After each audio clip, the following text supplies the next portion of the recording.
Watching TSN, the sports network.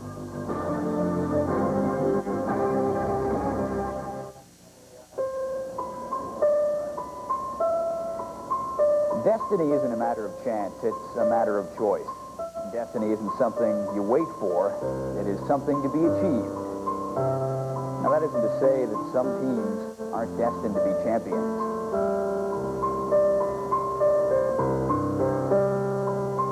A look at the surface of the Memorial Cup reveals the names of many of those championship teams.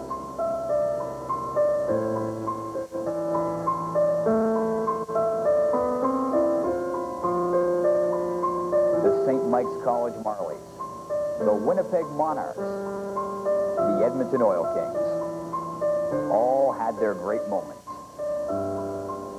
And as those teams had their great moments, so too have the teams on this year's championship trail.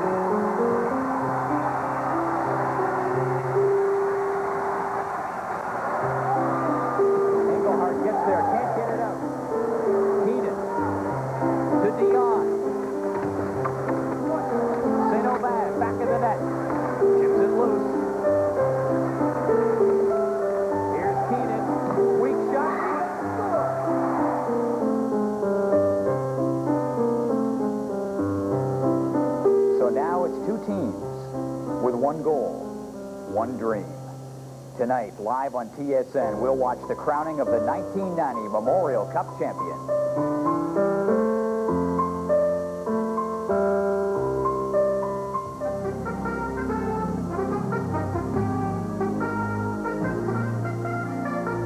Leadership, such an important quality in playoff hockey. Defenseman Cory has twice been the game's third star in this tournament. Joey St. Aubin, an Oshawa native, has 2 goals and 4 assists and has played so well in his own end of the rink. And then there's goalkeeper Mike Torchia, who has played so well in the nets for Kitchener. Great saves like these in Saturday's semifinal.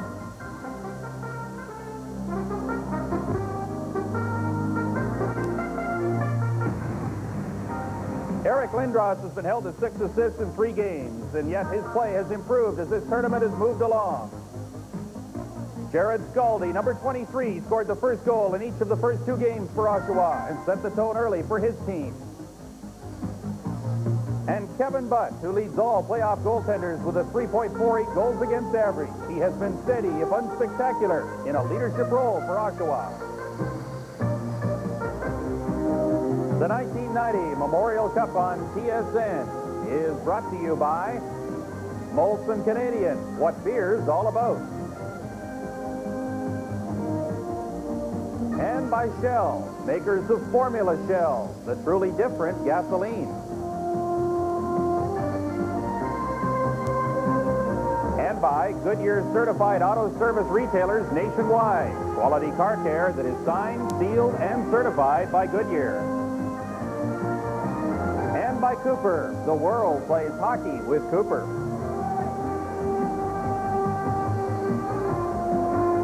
Head-to-head meetings between the Oshawa Generals and the Kitchener Rangers. 7 wins for Oshawa, including 4 in a row. 3 for the Kitchener Rangers. Everybody, Peter Watts with you. Welcome to the Memorial Cup Final, the Kitchener Rangers and the Oshawa Generals. A sold-out standing room only crowd here at Cup Coliseum in Hamilton. Biggest crowd ever to watch a Memorial Cup Final game. Over 17,500 fans roaring and cheering on behalf of 2 Ontario teams. This will be a great hockey game, provided the Kitchener Rangers have anything left to give. They are playing their 3rd game in 4 days against an Oshawa team that has dominated them the last 4 times. But nobody's thinking anything at all except about the next 2.5 hours. Well, it's a big advantage. We know what their strengths and weaknesses are. Unfortunately, they don't got many weaknesses, but we go out and do our best. And according to the losses that we've had in the last 4 or 5 games, it doesn't really give us a psychological disadvantage. you know, we played it tough. It could have gone either way both games, and you know, we'll just go out tonight and give it our best, and hopefully we'll get some breaks and we'll win the game. Well, I don't think they're looking at it like that. It's a one-shot deal right now. You know, what we've done in the past doesn't really matter to them, I don't think. They're looking at it. Nobody will remember what happened before if they win tonight. So, you know, like I said, we do have a bit of an advantage, but I don't think it's affecting them any. You can bet that the Oshawa Generals will come out hard and fast against the Kitchener Rangers. They'd like to get 2 or 3 quick goals early and set the tone for this game. Can they do it? Here are Paul Romanuck and Bob McKenzie with their thoughts. Well, the physical skills obviously a big factor in this game, but everybody is talking about the psychological factor, the edge Oshawa might enjoy because of the overtime win, because of the playoff series win over Kitchener. Well, the Kitchener Rangers are putting all that out of their mind at this point.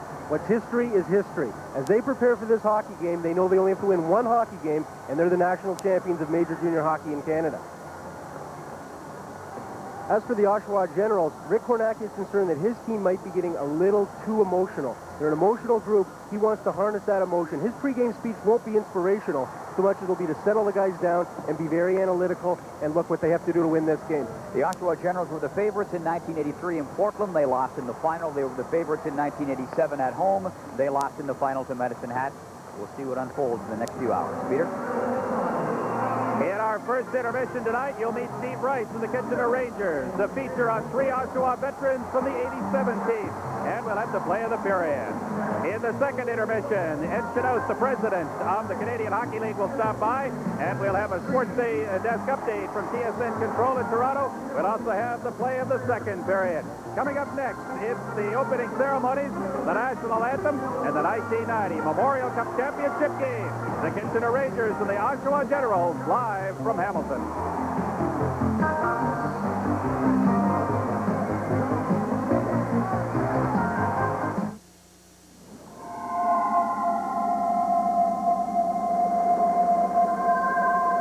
In Canada, to be successful, a beer must have certain attributes. It must be clean and clear, crisp and cold. And it must have a genuine Canadian taste. Molson Canadian, what beer's all about.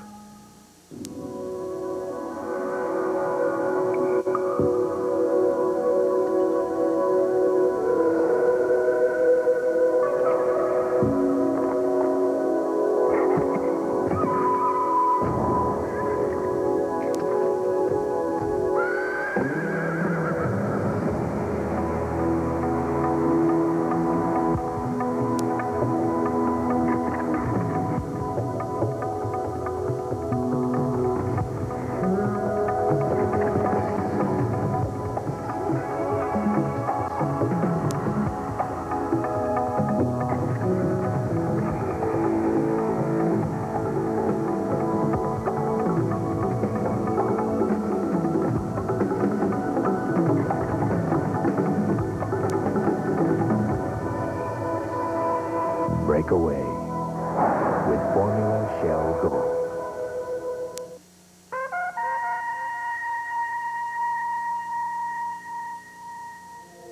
The 1990 Pontiac 4-door Grand Prix.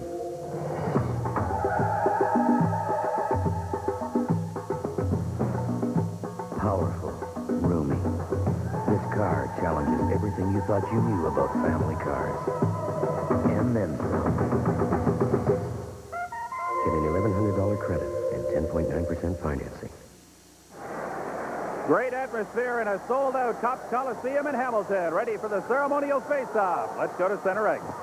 To officially open the championship game of the 1990 Memorial Cup, Mr. Hal Morin, President of Molson Breweries, Ontario Division, Mr. Jim Geary, Team Sales and Promotion Manager Cooper, will drop the puck. Joining Mr. Morin and Mr. Geary at center ice is Ed Chinouse, President of the Canadian and Western Hockey League, and Mr. Murray Costello, President of the Canadian Amateur Hockey Association. Accueillons Monsieur Morin, Geary, Chinouse et Costello au centre pour la mise au jeu officielle. The Canadian Hockey League would like to take this opportunity to salute all mothers across the country this day. Joining us at center ice for the official opening is Mrs. Rosemary Montanari, mother of Mark.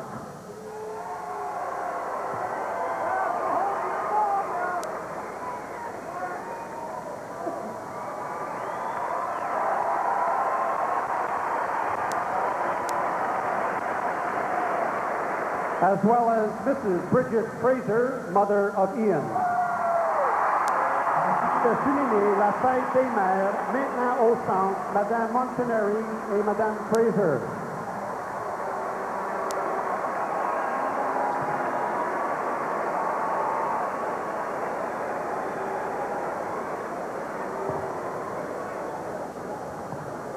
With number 12, Kitchener captain, nous demandons numéro 12, captain de Kitchener, Stephen Rice, and number 8, Oshawa captain, et numéro 8, captain d'Oshawa, Iain Fraser, please come forward for the official puck dropping ceremony. De se présenter au centre.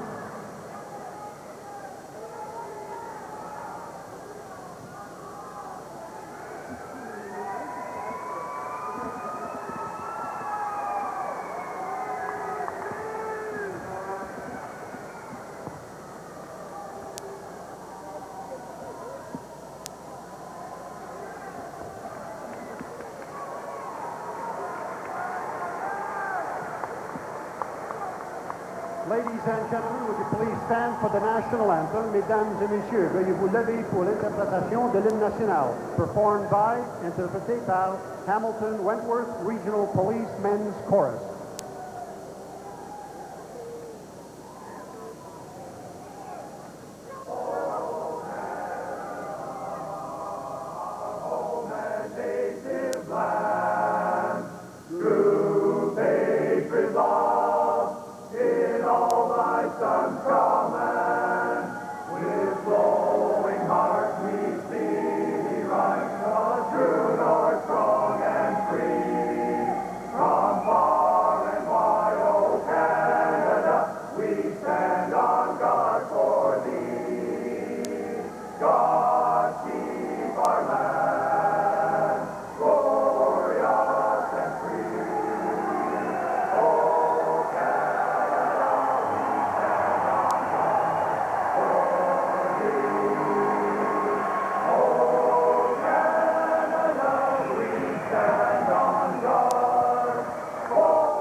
Ontario Hockey League Championship Series, Oshawa was one game better than Kitchener. They rebounded from a 3-1 deficit. They won it in 7. In the Memorial Cup round robin, Oshawa was 1 goal better than Kitchener. A 5-4 double overtime win was the difference. Tonight, it's Oshawa and Kitchener playing for the 9th time in 3 weeks, this time with a difference. A national title is here for the taking. Hello, everybody. I'm Paul Romanuk along with Bob McKenzie. Great to have you with us. The final game of the 1990 Memorial Cup Championship live from the Cops Coliseum. A couple of Ontario teams set to square off, and they come off of a great hockey game during the round robin that went into double overtime that was quite likely, Bob, the best game of the tournament so far. One of the best games I've seen in many a year. A big crowd, a big excited crowd here tonight to watch this one. We have a look at Stephen Walkham, the referee for tonight's game. Jim Carmen and Ken Cox will be on the lines. All 3 are Ontario Hockey League officials. In goal, no surprises. You know it. Mike Torkey is starting in goal for the Kitchener Rangers. He has been outstanding throughout this tournament for Kitchener. A spectacular save late in the game yesterday off of Denny Chalafou. Maybe preserve the win. Kevin Butt has been equally spectacular for the Oshawa Generals, coming through the tournament with a 3.48 goals against average. The Oshawa Generals have not lost a game in this tournament. Should they win this one, Kevin Butt would become the first goaltender in Memorial Cup history to play all of the games and go through the tournament undefeated. Well, Paul, the Oshawa Generals have their work cut out for them because they're missing a key player. Number 15, Mike Craig, the leading scorer in this tournament. He's had 5 goals and 4 assists for 9 points in only 3 games. He is not dressed tonight. He took a shot in the ankle on Thursday night's double overtime win against Kitchener. He's been hobbling around on crutches. He took the warm-up, but was unable to take the game. He's being replaced by number 19, Dale Cornish. Rather, Clair Cornish. So that has forced Coach Rick Cornacchia of the Oshawa Generals to juggle things around. John Uniacke, one of a number of Kitchener defensemen who played solid when things were tight down the stretch last night against Laval. And with Mike Craig out of the lineup, they'll be looking to the big man tonight, Eric Lindros, to pick up the slack. He has no goals in this tournament, 6 assists. His play has been rather inconsistent. He started coming on and playing well in the double overtime win against Kitchener, but overall seems something of a disappointment, certainly though he faces unrealistic expectations given his reputation coming into this tournament. So Mike Craig normally plays on the big line for the Generals with Eric Lindros at center and Iain Fraser on the left-hand side. Things have been juggled around. It is Lindros with Fraser and Scott Luik, number 14, on the right-hand side, taking what I'm sure is a broken-hearted Mike Craig's place. Action underway. The Generals in the white, the Rangers in the blue. And it is Dion clearing the puck down into the Oshawa zone. Stephen Wright up the forecheck. Dion comes up. Lindros can't get it out. And offside called on the Kitchener Rangers. Coach Joe McIvor tried the big inspirational speech yesterday with his team. He said this is a chance of a lifetime, let's not blow it, and they came out and had a very shaky first period. So tonight, he went in with a very analytical message and said, we've got to score on our opportunities, and we've got to stop Eric Lindros. He hasn't been a big factor in this tournament, but he's a big player guy, and that's who Joe McIvor really wants to focus on tonight and try and shut him down. Joe McIvor played in a Memorial Cup championship game with the Kitchener Rangers, and I talked to him before the game. He said it was a lot more fun as a player than it's going to be as a coach, I think. He goes, as a player, at least you can control things. Bill Armstrong works it up along the board. Rangers with some early pressure. Montanari trying to work it in on goal. It's broken up this time and cleared out. And back comes Jarrod Skalde. In over the line with Hoffman. There's the pass. And Hoffman being covered. Here's Donaldson. Keeps it in. But only momentarily. And the pass up over 2 lines, and we get the stop. Rick Cornacchia's challenge then is to get his offense going, get it kick-started without Mike Craig. You saw Jarrod Skalde a moment ago. He's another guy that can pick up a lot of offensive slack. And the fiery Italian coach of the Oshawa Generals wants his team to keep their cool, not be too emotional. They did all their emotional talk yesterday. They said, this is our last practice together. Let's get the emotion out and let's go to work and be very businesslike in this Memorial Cup final. We know what we have to do. Rick Cornacchia was an assistant coach on that Oshawa team that lost in the final in 1987. This time, of course, he's the head man. He was Paul Carrio's assistant back then.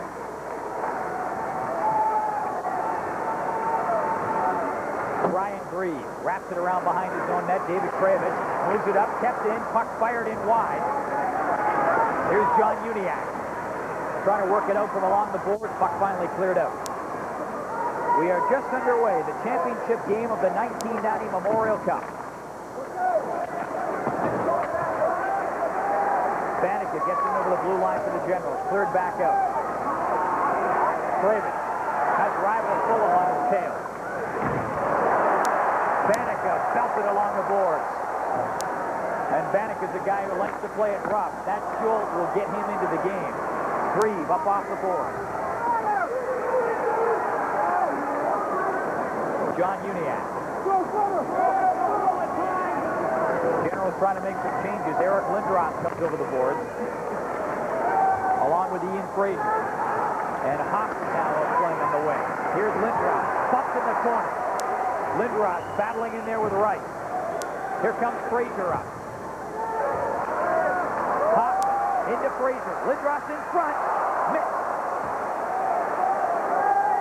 And the big guy has not scored a goal yet in this tournament. Wright in deep. Centers it way out in front of the net. Back to the line. Puck fired by Keenan goes off a leg. Keenan again.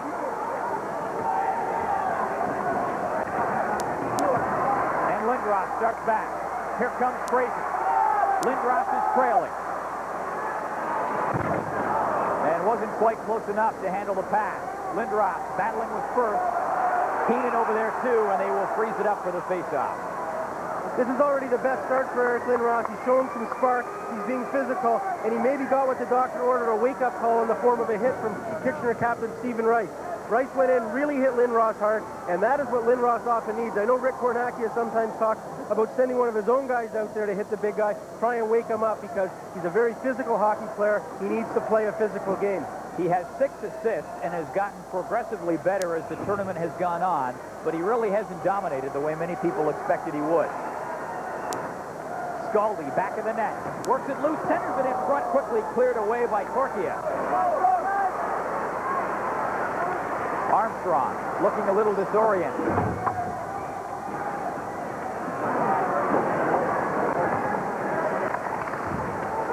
Lipuma in deep. Side of the net, trying to stuff it in with Montanari, and that's tipped up over the glass. 16:39 to go in the first period. A 0-0 hockey game. Kevin Butts had an excellent tournament and an excellent Ontario Hockey League playoff. He managed to get over and hug that post, and Bill Armstrong, his defenseman, big number 21, managed to get his stick on the puck and deflect it out of play. Good work by Armstrong. You'll see him spin around as the puck comes loose. Montanari, as he did last night, coming out from behind, but the puck deflected up over the crowd.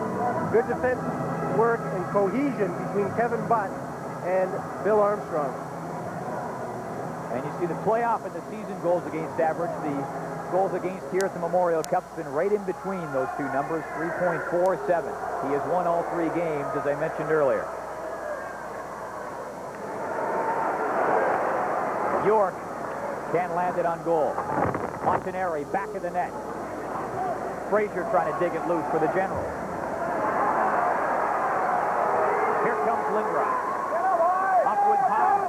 Donaldson breaking for the net, too. Hoffman trying to chop it in front. Lindros will give chase along the board. Here's Hoffman. Fraser's in front. So's Lindros. Doesn't matter. Hoffman can't get the pass out there. Here comes Stevenson. Watch him. Shoot! Montanari, number 16 after it. Right to center in front. Lindros up to Fraser. And the Generals make some changes on the go. Joe McInerney and the Kitchener Rangers doing the same. 15:45 to play the first period. 0-0 as Shane Stevenson belts it in around the board. Here's Joey St. Aubin, number 10, up there forechecking. Craievich takes the hit and gets it out to center. Here comes Craigwell. Shoot! Cornacchia hangs on. Cornacchia with a good stop. Kevin Butt has made a few too. It's 0-0. Thinking copiers? Think about a company whose copiers can make everyone in your office happy. Even those who sign the checks. Think Toshiba Copiers. Because of its unique point design, the Black & Decker Bullet Drill Bit drills holes up to 4 times faster than an ordinary drill bit. Nothing's faster than a bullet drill bit. Promotional considerations for the 1990 Memorial Cup furnished by Toshiba.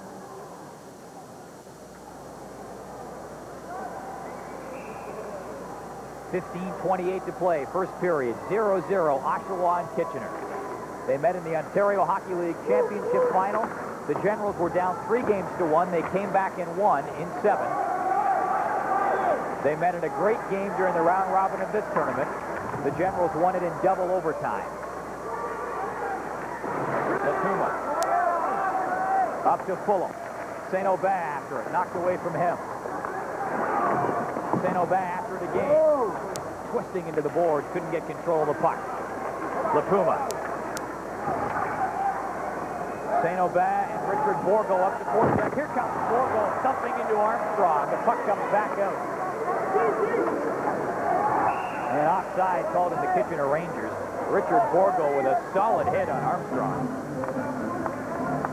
Oshawa Generals had their 4th line out. Big Bill Armstrong, the big man on the Oshawa Generals, takes a big hit from Richard Borgo.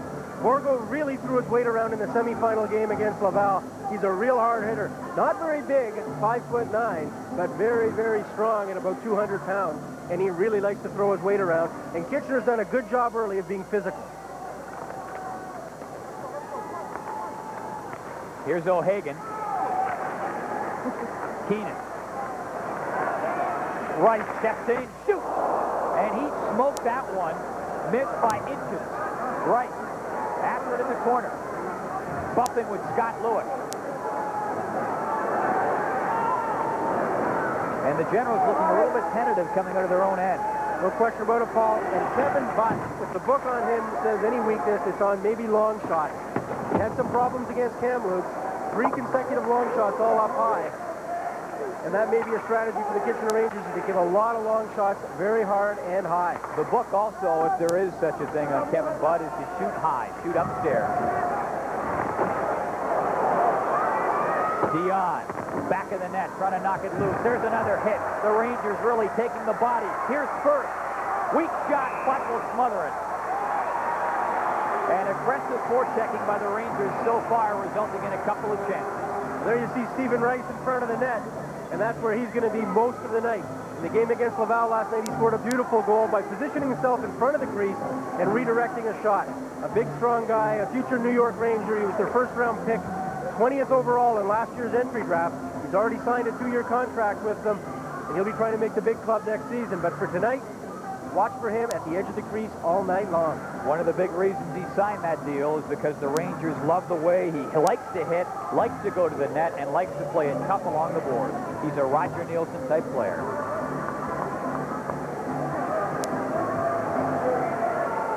Montanari out on the face-off against Eric Lindros. 13:49 to play. First period, 0-0, Oshawa and Kitchener for the Memorial Cup Championship.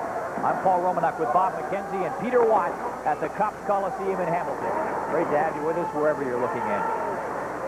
Paul, this is the matchup they want. They want Lindros' lineup against Montanari's line. Rick Cornacchia wants that matchup. Chris LaPuma clearing it in. Montanari after forecheck couldn't get to it. Lindros dishing out quickly. Here comes Cory Banika. Banika, the puck gets there, but he doesn't. Armstrong backs off. He pinched up. Montanari comes in now, drops it back. Pierce with a shot, and Butt will hang on. Good save by Kevin Butt. I notice what the Oshawa Generals are doing. They've gone to 4 lines tonight. For the first time in the tournament, they're playing 4 lines, but they are rotating the right wingers with the absence of Mike Craig. So we're seeing all sorts of different line combinations.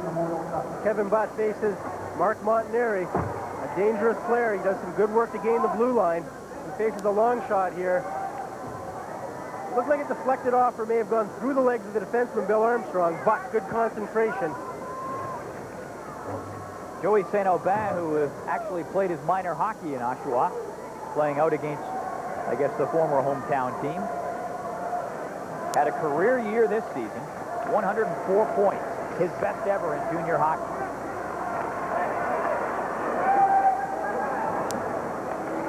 Corey Keenan up around the boards quickly. St. Aubin being pressured by Craievich.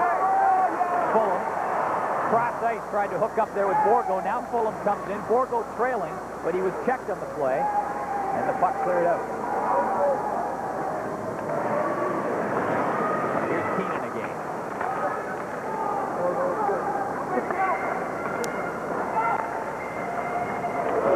Craievich to Craigwell.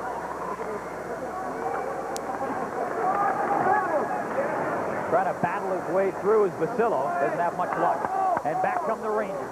Fulham, long shot. And the Rangers taking those long drives on Kevin Butt, which I think would lead you to believe they're trying to exploit that weakness of Butt on long shots. Generals almost get caught on the bad change. First at the blue line, trying to tightrope his way in there. Gets tied up on the play. The Generals able to control. Here comes Grieve with Skalde. Grieve through for the front. Skalde had faded into the corner and couldn't handle the pass. Skalde shoots, set, stop. Torquia firing out the pad. What a quick reaction. He had Grieve in front. First works it in. Big chance. Big stop. Gilbert Dion with the spectacular chance, and but comes up big. Here's Paul O'Hagan. Off the boards for Luik. To Jarrod Skalde. Back to Luik. Shoot! Up off the board. Here comes Davis. Luik back in the net. Looking for somebody in front. General's making changes, so there's nobody up there to help them.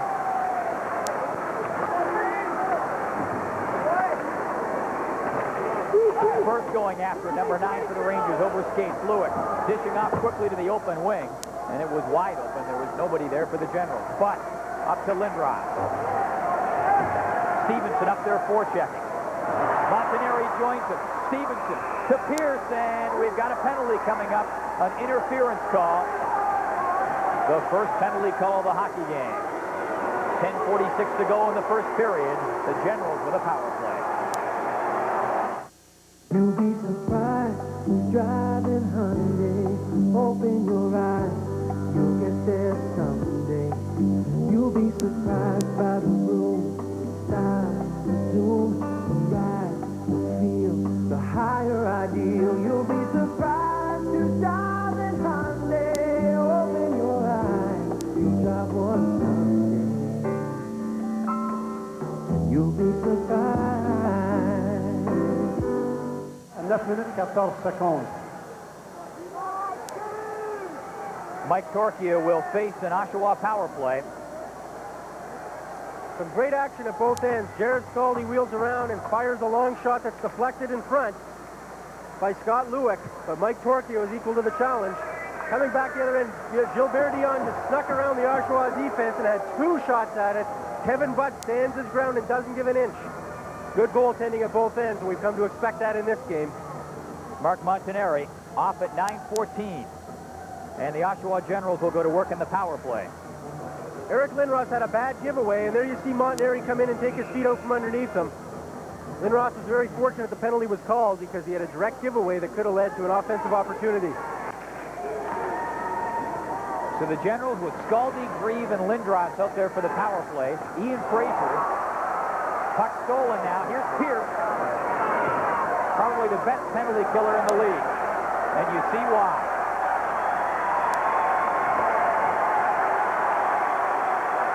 Iain Fraser, who is normally a forward, is playing back at the point on this power play.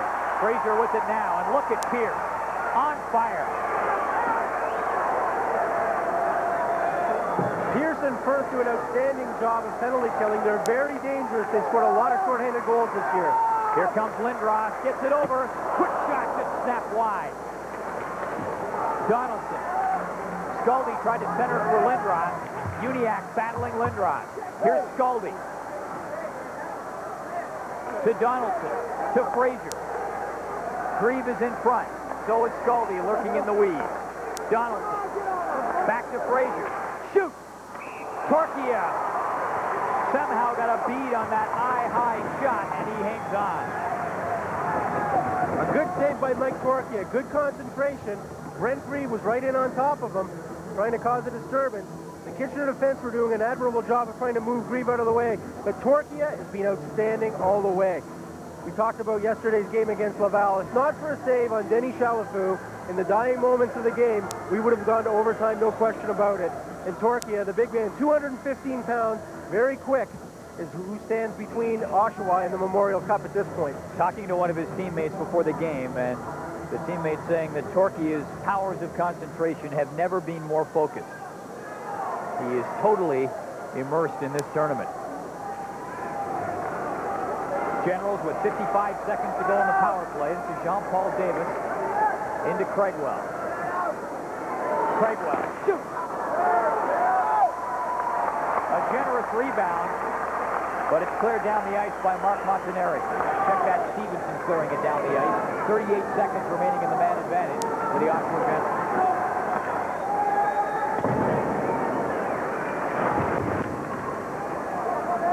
Luik pinched in and can't keep it in. 20 seconds left in the man advantage for Oshawa. 0-0, 9:05 to play first period.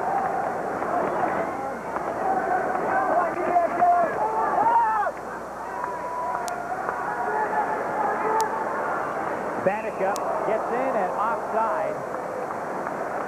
The move looked good at the blue line by Cory Banika, but putting his teammates offside. The Oshawa Generals are so tentative and having such a tough time. I don't ever remember seeing the Generals miss so many passes, give so many pucks away in their own end, and have so much difficulty making simple line changes, almost getting caught for too many men on the ice.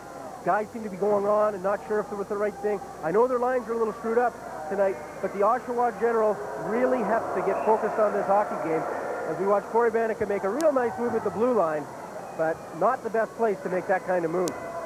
5 seconds left in the power play for the Generals. They've had a couple of shots on goal, but nothing that Mike Torchia hasn't been able to handle with relative ease. Mark Montanelli steps on. The team's at even strength. The puck taps with a high stick, and we get the stoppage with 8:42 to play in period 1. Craig Donaldson, Oshawa Generals defenseman, a very solid stay-at-home type of defenseman. The kind of guys that, to cop the cliche, win you championships. Well, he's a very intelligent player on the ice. Good vision, very smart. Often the quarterback on the power play. Very smart off the ice, too, an Ontario scholar who is reportedly going to University of Western Ontario next year. Stevenson fires that one high and wide off the faceoff. Keenan in a race with Hoffman, and Keenan wins the race. Icing called on Oshawa. Corey Keenan, a third-year player with the Rangers and a good two-way player. He's had a very good tournament. As Peter mentioned off the top, he's been named the third star in 2 games, and he needs to have a good year because this guy knows the feeling of rejection. He's gone through 2 National Hockey League entry drafts and was not taken. He's eligible in all 12 rounds this year, so perhaps he will be taken there. He also tried out for the U.S. National Junior team this past year and did not make it. I'm sure that was a major disappointment, but here he has a chance to vindicate and redeem himself in a national championship. The funny thing, if you can call it funny, about him not going in any of the drafts is the fact that he was rated in the first round in both drafts and did not go. 8:31 to play, first period, 0-0, Oshawa and Kitchener. 2 Ontario-based teams battling for the Canadian National Junior title.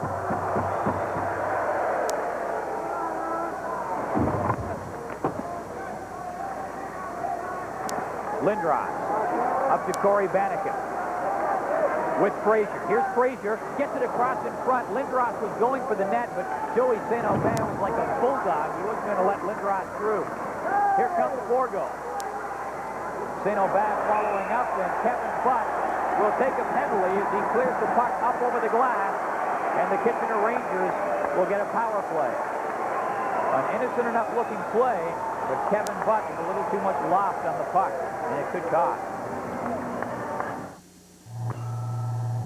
Thinking copiers. Think about a company which makes a full range of copiers from the country's most popular desktops on up.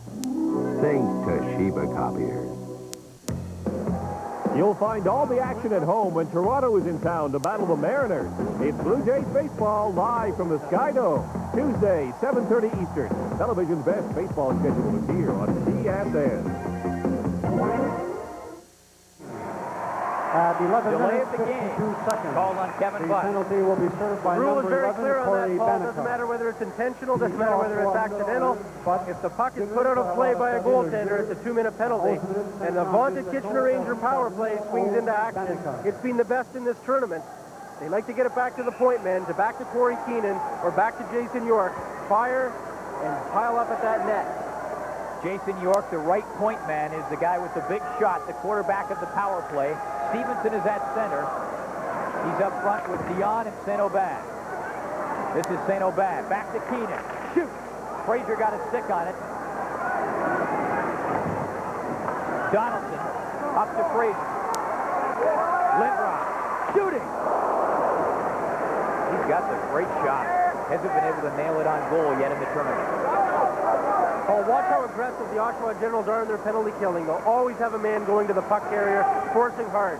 Here comes St. Aubin. A minute and a half to go in the power play for Kitchener. Keenan. To York. James Stevenson was supposed to be there, and the puck is cleared up out of play. 1:15 to go on the man advantage for the Rangers. Well, that's what high-pressure tactics will do. It'll cause a turnover. Kitchener got a little rattled because the Oshawa Generals were coming at them so hard. Jarrod Skalde, coming out to kill the second half of this penalty, he will also force. He's a very fast skater. The New Jersey Devils draft pick, a second rounder last year. Very skilled and very smart. He knows where to go on the ice, and he'll use his speed to advantage here. Rick Cornacchia has seen this before. As I mentioned earlier, he was the assistant coach with the Generals in 1987 when they were in the Memorial Cup final. Keenan shoots, and Butt will hang on. And that year, Cornacchia watched the favorite Oshawa team come out and basically choke in the championship game against a great Medicine Hat club. I asked Rick about that before the game. He said, ancient history. We didn't even bring it up. We didn't talk about it. Although we do know that the two holdover players from that team, Fraser and Grieve, talked about it before the tournament and said they didn't want to repeat the same mistake again. 1 minute left in the power play. Skalde back out for Oshawa with Grieve. Here's Skalde. Grieve now. 45 seconds left in the Rangers' man advantage.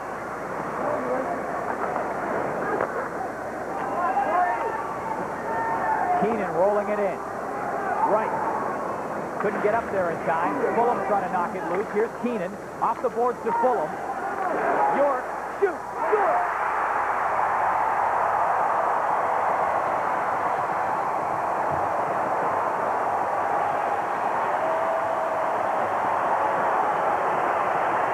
York with a power play goal, and it's 1-0. You couldn't diagram the Kitchener power play any better. There's York with the big shot at the point, and watch in front of the net, Stephen Rice screening Kevin Butt. Kevin Butt did not even see that shot. Here comes the hard one from the point by York, and there's the action in front of the net with Stephen Rice standing right on top.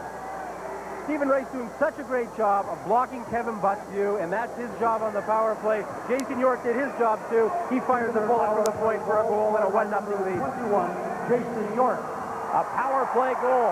Assisted by number 7, Cory Keenan at 13 minutes, 26 seconds. And Cory Keenan gets the only assist. And the Kitchener Rangers are up by a score of 1-0.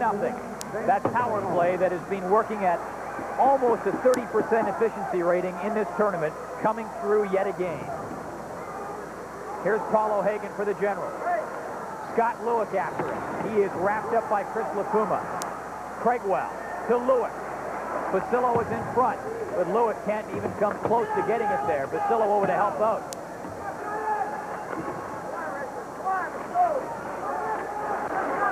And Luik was a man alone and couldn't get the job done. 5 minutes and 55 seconds to play. First period, 1-0. Kitchener leading the Oshawa Generals. Lacuma. Bumped by Busillo. Okay, here's Craigwell. Luik is in front. Craigwell couldn't get it out. Craigwell. Shoot. And here come the Rangers. Montanari. Trying to get outside on Donaldson. And Donaldson had a bead on him. Busillo to Luik. Generals make some changes on the go, and they'll have more time to do it because icing is called on Oshawa. 5 minutes and 22 seconds to go in the first period. Rangers up 1-0. Mike Torquay hasn't been as busy as he has been in some games. The Rangers are doing the game plan perfectly here. They're having a good first period. That takes the pressure off Torquay. In previous games, Torquay had to be at his absolute best right from the opening whistle, right from the opening faceoff all the way through. At this point, sorry, Paul, at this point, he's having a much easier period, and the Oshawa Generals, Bill Armstrong, and the rest of them are having a tough time getting going here. Generals with only 6 shots on goal so far in this game.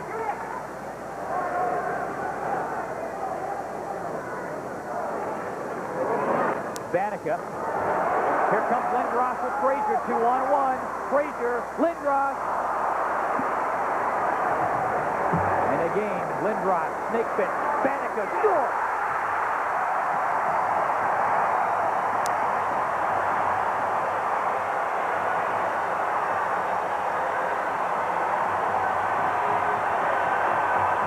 Cory Banika ties it up.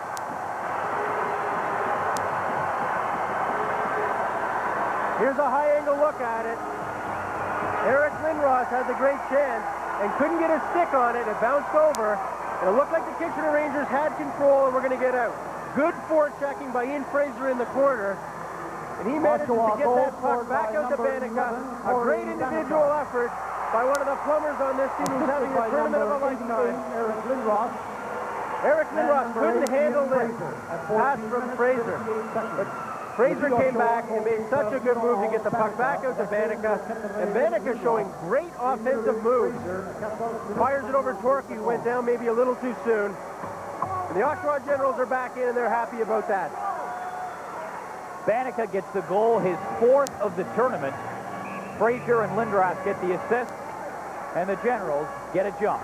1-1. Another long shot. The Rangers firing from far out and often on Kevin Butt.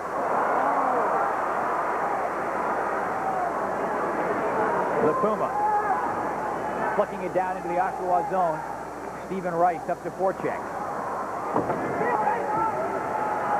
Here comes Grieve.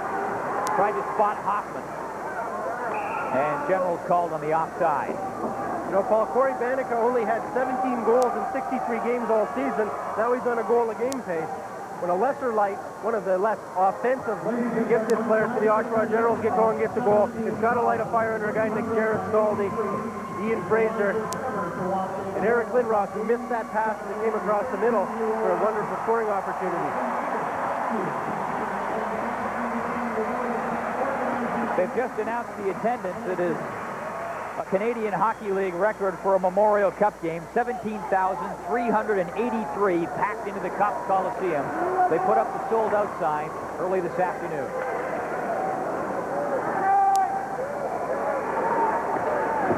Richard Borgo gets it back in the net. Rival Fulham tripped up as he tried to move up. Rice after it. Here comes Uniacke. Borgo crunching into O'Hagan. And Borgo has landed a couple of solid checks in the first period of this game. Joey St. Aubin. Luik. Here's Craigwell. Uniacke now clears. 3:40 to play in the first period. 1-1. Craigwell takes a look. Dumps it in front. Busillo was going for the net. So was Scott Hollis. St. Aubin with some room. Centers it out in front, and Pierce couldn't get to it. Here's Keenan. Shoot. Keenan again. Shoot. Score.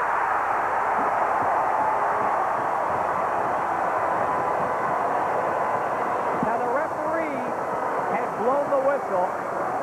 And it'll be interesting to see whether or not this stands.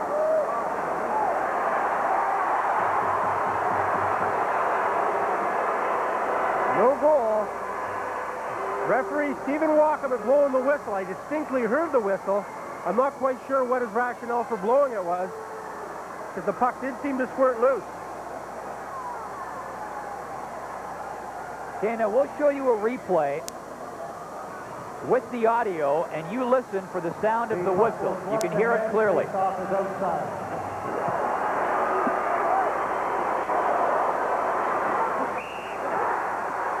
I don't think there's any doubt the whistle did blow before the puck entered the net. Not that I don't think there's any doubt. There is absolutely no doubt. Coach Joe McIntyre not too happy, and with good reason. Wanted a 2-1 lead here with 3:15 left in the period. And right now, the linesman's explaining why Stephen Rice. As we have another look at it. Here comes the shot. The question is, why was the whistle blown? Well, there's been no penalty called, so that would write that off. Maybe a glove pass, maybe an offside that wasn't called. I believe it was a glove pass, Paul, from one side to the other. Here's Montanari. Lindros intercepts. Fraser is with him. Fraser tried to butt through. Here's Lindros. Banika's in front. Montanari now for the Rangers. Lipuma. Trying to drop it back for Pierce. Sharp angle, and Pierce wired that one high and wide. Paul, the Kitchener Rangers look much more relaxed than the Oshawa Generals. The Oshawa Generals are very tight. Iain, Fraser, and Eric Lindros were almost tripping over each other instead of spreading out and doing their thing. 2 minutes and 30 seconds to play in the first period. Oshawa and Kitchener tied at 1. Jason York scoring for Kitchener. Cory Banika for the Generals. Brent Grieve comes in. Skalde getting in there. Shoots! Here's Scott Luik. Donaldson. That's blocked by First. Up to Pierce.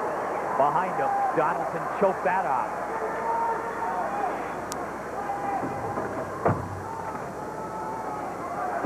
Stephen Wright back for the Rangers. Comes in with Firth and Dion. And Donaldson checks him cleanly. York shoots.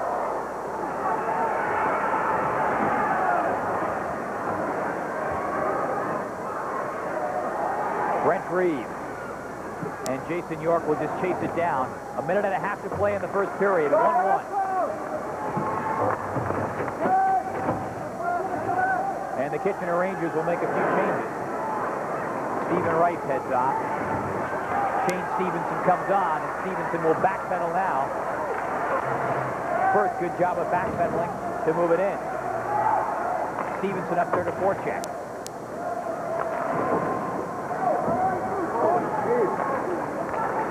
O'Hagan. Hoffman gets it in. Busillo shooting. Here's Craigwell. Less than a minute to go. Craigwell with Hoffman in front. Stevenson crunched by Craigwell and Busillo. Montanari trying to go outside, and he pays the price against Jean-Paul Davis. 35 seconds to play, first period, 1-1. Rangers make some more changes on the go. The puck got up there in the bench, and that gets the whistle. 30 seconds to play in the first period. The first intermission on deck, and Peter Watts, what's going on? All right, Paul, we'll have Steve Rice of the Kitchener Rangers join us. We'll have a feature on the Oshawa veterans who played in the last Memorial Cup appearance by the Oshawa team 3 years ago. And we'll have our play of the period, all coming up in the first intermission, 30 seconds from now. And there's Mike Craig on crutches, and it's got to be a bitter disappointment for him. A member of Canada's World Junior team that won the gold medal in Finland. And here he is in a Memorial Cup final, a star of the tournament, unable to play in the final game.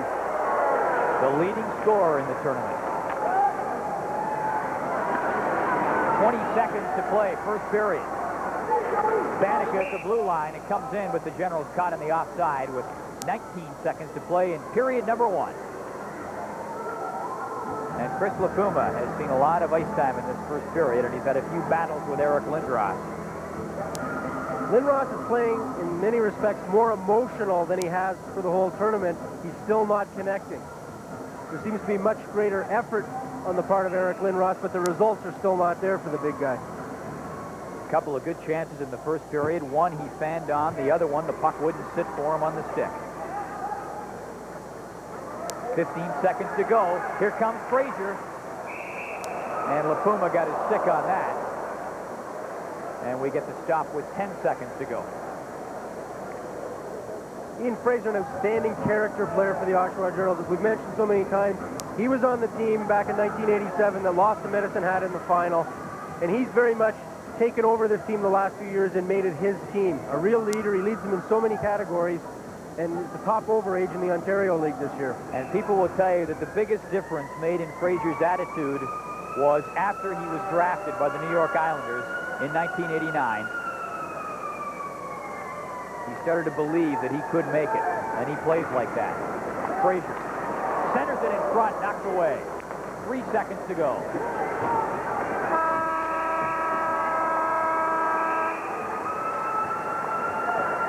So both teams playing with the cement hands at times. Everybody is tense out there. In a big game like this, nobody taking any chances. 1-1 after 1.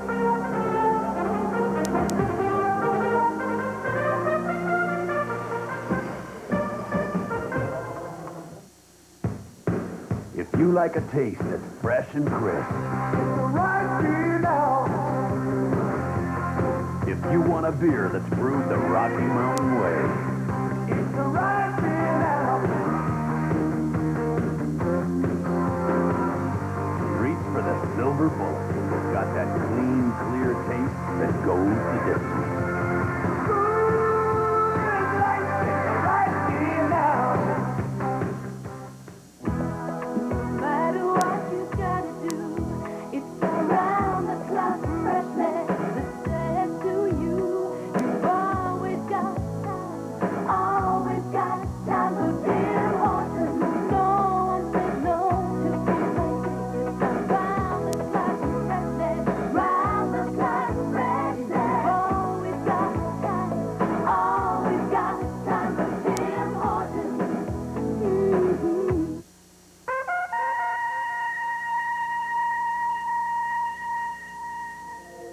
The 1990 Pontiac four-door Grand Prix.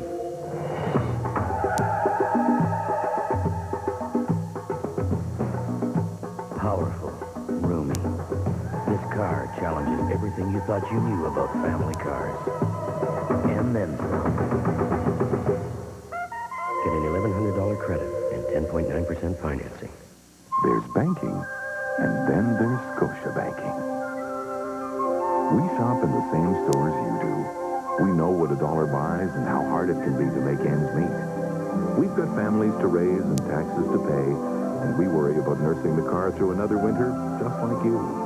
So when we talk to you about Scotiabank services, we're not trying to sell you something you don't need. We're trying to help. Scotiabanking means believing in people and proving it every day.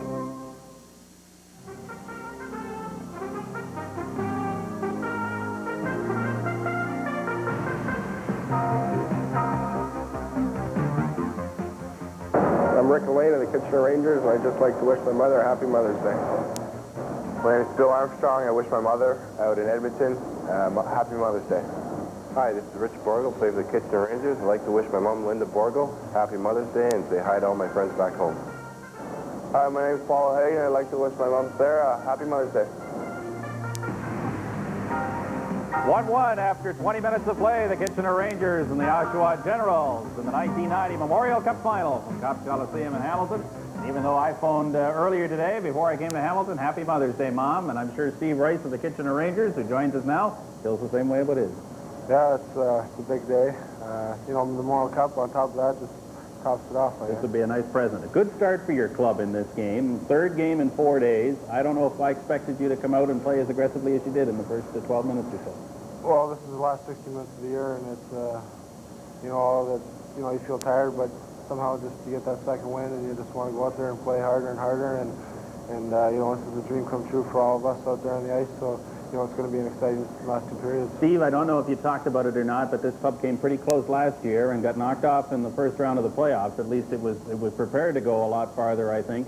How much did you talk about that in the last few weeks leading up to this year's tournament? At the end of the regular season, it was, you know, in the back of our minds, it was like a jinx. We had playoff jinx. We hadn't won a series in 3 years, but we knew we had a better attitude this year. You know, last year before the playoffs, we cut our hair, and, you know, maybe it got to our head a bit finishing first. But this year we finished second overall in our division, and we had a good outlook on things, and we just, you know, kept it positive in the dressing room and everything, and we were just thinking, you know, with Hamilton dropping out, it was in the back of our minds, but we were still thinking, you know, we got to go round by round, and that's what we did this year. This Oshawa club has had your number, frankly, the last 4 games. It's been a long series. I don't know that there's much tape that needs to be studied. I think you know what to expect from them, and they from you. What has been the key so far in this game to getting you away to a good start? You know, we were just thinking about winning the Memorial Cup was a big drive for us. It's, like I said before, it's a dream come true, and all the guys are really motivated today. We're just thinking positive, and you know, they got a great squad. They're probably a little more skilled and experienced than us, but we're just trying to work as hard as we can, and we figure if we work hard enough, you never know what might happen, because we beat them 3 times, and we know they're a beatable club. Well, you got a big hand in the first goal, even though you didn't get a point out of it. Go out there and work hard for another 40 minutes and see what happens. Thank you very much. Thank you, Steve. Congratulations on a great season. Thank you.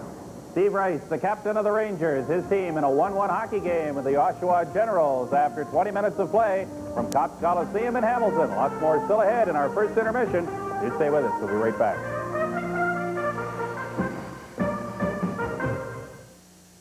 I kind of hate to see the old swing go. Come on, Ben. For beautiful yards, people turn to Canadian Tire for the quality and low prices of Mastercraft tools and supplies.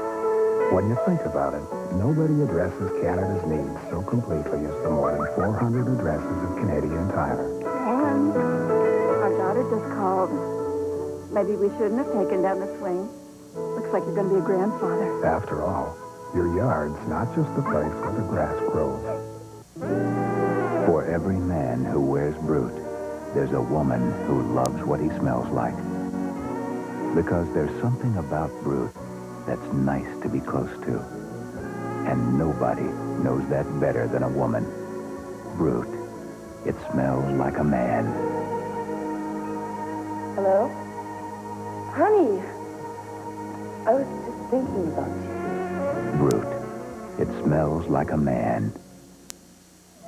Hot, man. This is hot. Once was so hot, the temperature saved my life, dude. See, I was cruising with Wayne after the radical haircut. It was so hot, the trees were on fire, dogs were taking their coats off, whole buildings were wilting, the steel wheels like melting on my hands. We pulled this Chinese, Japanese, Mexican place and asked for the most ginormous Pepsi. Takes 4 waitresses just to carry it, only they slip. And there's this humongous Pepsi wave. Wow, it's just like surfing Maui, you're kissing a Hollywood starlet. The most excellent Pepsi ever, and I swear, every word is true. Because Pepsi's got what it takes. One Tough Motor Oil announces One Tough Guarantee. The Quaker State 400,000 kilometers or 10-year guarantee. Register your new car at a participating service center. Then use only Quaker State. Have oil and filter changed as directed at a service center. And if any lubricated engine part suffers an oil-related breakdown within 400,000 kilometers or 10 years, you're covered.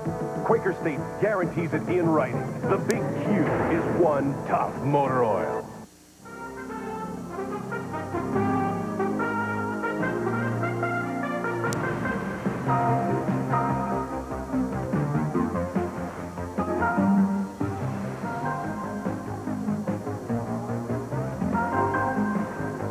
Minutes to go, 20 minutes gone at Cops Coliseum in Hamilton. Kitchener won and the Oshawa Generals won the 1990 Memorial Cup final game. Stan Smeel played on 4 Memorial Cup teams. We won once in 1978. Many players never get a chance to wear a coveted ring. Some guys miss the first time and get another chance. It was theirs for the taking, the final game on home ice. Assistant coach Rick Cornacchia and rookies Brent, Grieve, and Iain Fraser, each 1 win away from the Memorial Cup championship. All that stood in their way was the Medicine Hat Tigers. And on this day, they were much the better team. And now, this weekend in Hamilton, 3 years afterward, Cornacchia, Grieve, and Fraser have another chance. You can't describe the feeling, the emptiness in your heart and the gut you're feeling. You know, you're always hoping that you're going to, one play and one situation can maybe turn it around for you. But Medicine Hat that year played extremely, extremely well. And you're always hopeful, and it's never over until, the last 4 or 5 minutes, and you realize the realization that, hey, we're not going to accomplish this goal. And that's really difficult to accept. The 3 of us have been waiting 4 years for this chance to come around again, and we were there the one time, but it slipped through our fingers, and this year we're going to try as hard as we can not to let it slip through our fingers. Grieve and Fraser are the 2 overage players on the Oshawa Generals. Maybe more than any others, they are the most critical parts of this team.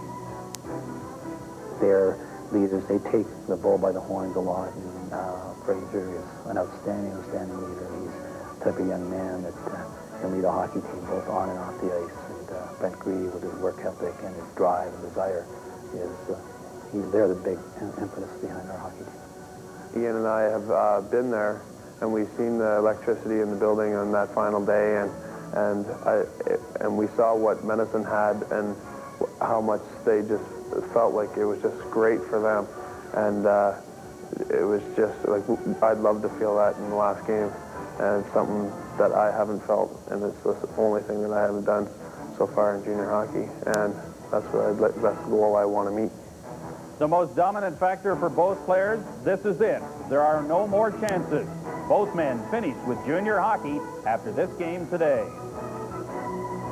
Even just being part of it, you know, the captain is a little bit of a bonus, but I'd be happy just being part of it. It's my last year, no matter what. I'm an overager, and now from after this year, I got to move on, and I'd like to move on as a champion.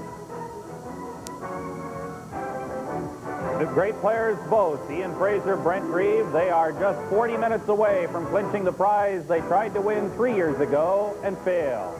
After one, Kitchener won, Oshawa won. Stay with us, lots more from Hamilton.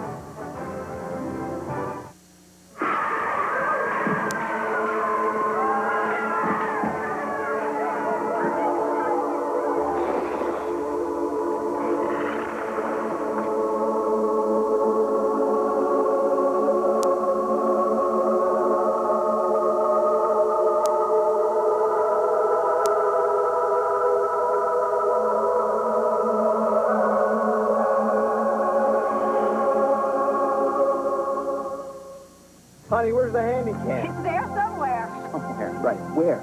Sony announces the world's smallest camcorder. Dad. The Handycam TR5. You'll take it everywhere because it's so amazingly tiny and light. Honey, quick, the Handycam. Oh, this will look great. The new Sony Handycam TR5 has all the features of the big ones. It's the smallest way to preserve life's biggest moments. Well, I had a little help. Scientists are baffled by the sudden appearance of flat, circular areas in these fields. Even more baffling are the traces of real milk chocolate and peanut butter found nearby. With me is Rory Tate, a circle researcher. Have you any idea what caused these circles? I'm not sure, but I feel very close to a major discovery. Reese peanut butter cups. Real milk chocolate and peanut butter together. Daddy? Is there cholesterol in these French fries? Is there what? You know, cholesterol. Oh, you mean cholesterol? Well? No, honey. These are McCain super fries. They're cholesterol-free. Want some? Daddy? Yes, dear. I'm glad we had this little chat.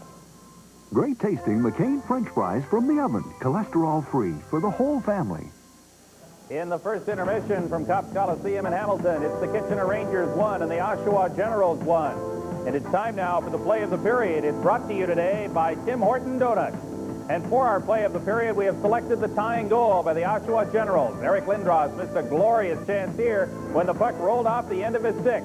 But we talked about leadership, and we got it from the captain of the Generals, Iain Fraser, who throws it out to Cory Banika, and the veteran forward backhands the shot past Mike Torchia in the Kitchener Rangers net to tie the game at 1.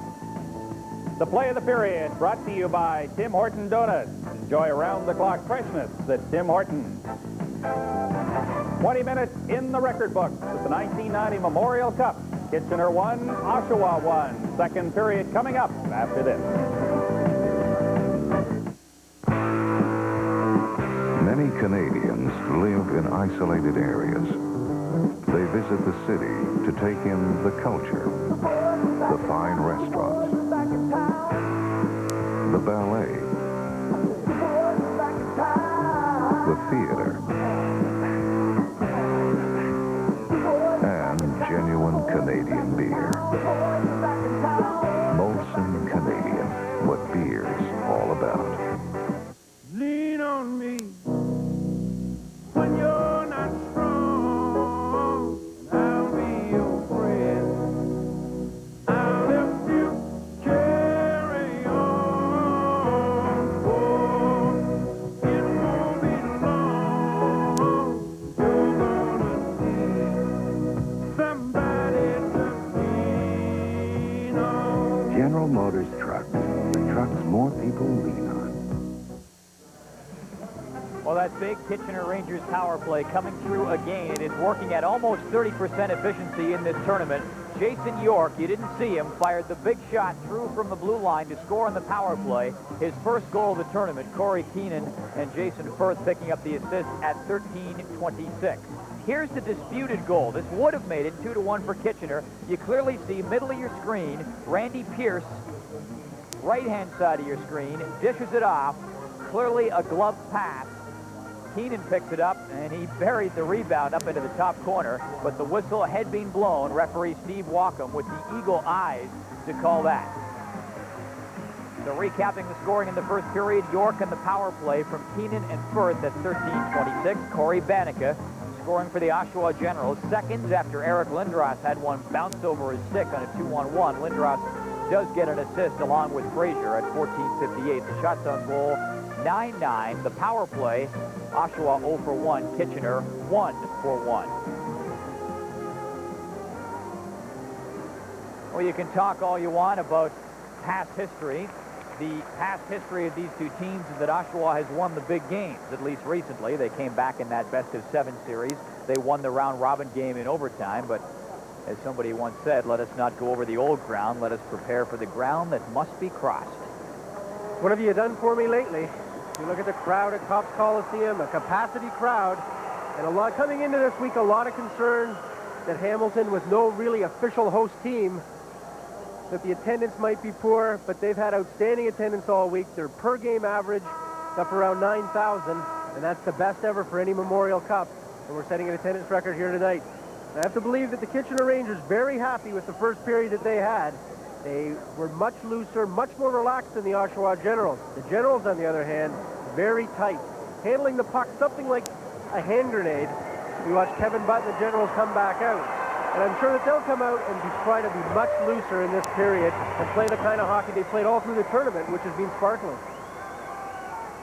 And I don't know how they couldn't be tight, because they should win this game if you go by all the things people like to go by. That is past performance, statistics, guys matching up against one another. And maybe that's the biggest problem. When you're heavily favored heading into a game, makes the job easy for guys like Joe McDonnell to say to his troop, look, guys, we're underdogs. Let's go out and play like it. Well, the teams are so evenly matched that it's almost ludicrous to think that one team is a significant underdog. But the Kitchener Rangers and Joe McDonnell, they were playing that for all it was worth. You hear Stephen Rice be interviewed, and they talk in glowing terms about the Oshawa Generals and the job Rick Cornacchia has done. In fact, the entire Memorial Cup and the entire OHL playoff championship, there's been a total lack of animosity between these two teams. Here we are in the 9th game, the 11th meeting this season, the 9th game in the last 3 weeks, and there are no war of words, there's no ugliness, there's no bitterness, just two teams that respect each other a great deal. 1-1 hockey game, second period underway, the 1990 Memorial Cup championship game between the Oshawa Generals and the Kitchener Rangers. I'm Paul Romanuk, along with Bob McKenzie and Peter Watts, and we're at the Cops Coliseum in Hamilton, where it is standing room only. Uniac with a shot, spots the stop, rebound, and Wright had a chance to bury it. Lindros up to Fraser. Paul Gilbert-Dion did a great job of taking Kevin Butt out of the play, did not get a penalty, and they almost scored one into the empty net while Butt was on the ice. Butt made the stop from the ice. Stephen Wright had a chance to put it away. And I think it was O'Hagan who made the big save, not Kevin Butt. Eric Lindros in with Fraser and Banika. Fraser drops it off for Lindros. Banika in front. There's the pass. Banika off the skate, couldn't get the shot away.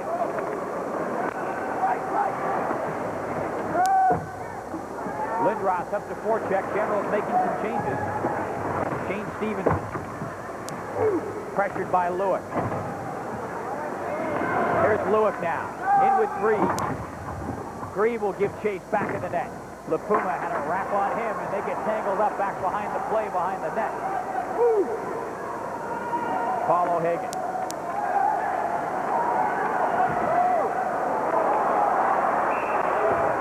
Offside called, and the stick's up pretty high between Jason York and Brent Grieve as they muscled their way in over the blue line. Kevin Butt got a rough ride a few moments ago. Gilbert Dion came out from the corner, and as the puck was in front of the net, he just cleared the crease. Looked like a blindside block. And Kevin Butt was down on the ice, and as you said, Paul, the Oshawa defense did a good job of standing in front and trying to do the job. There's Dion on top of Butt, and there's O'Hagan in the net, playing like a goalie, and he makes an outstanding save. Not only did he get the job done, he did it with style. Give him good marks for style on that one. Butt made the initial stop there when he was on the ice on that John Uniacke shot, but Stephen Rice robbed by Paul O'Hagan. So there's the logical guy to go to if both goalies go down.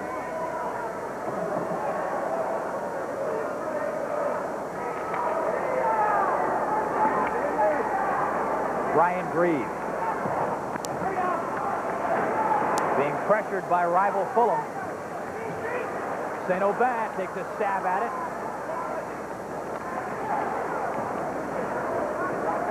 Here's Craievich. Uniacke keeps it in. Fulham's in front. St. Aubin battling in the corner. Borgo with Busillo. They chop it loose. Here's Borgo. Grieve trying to get a whistle.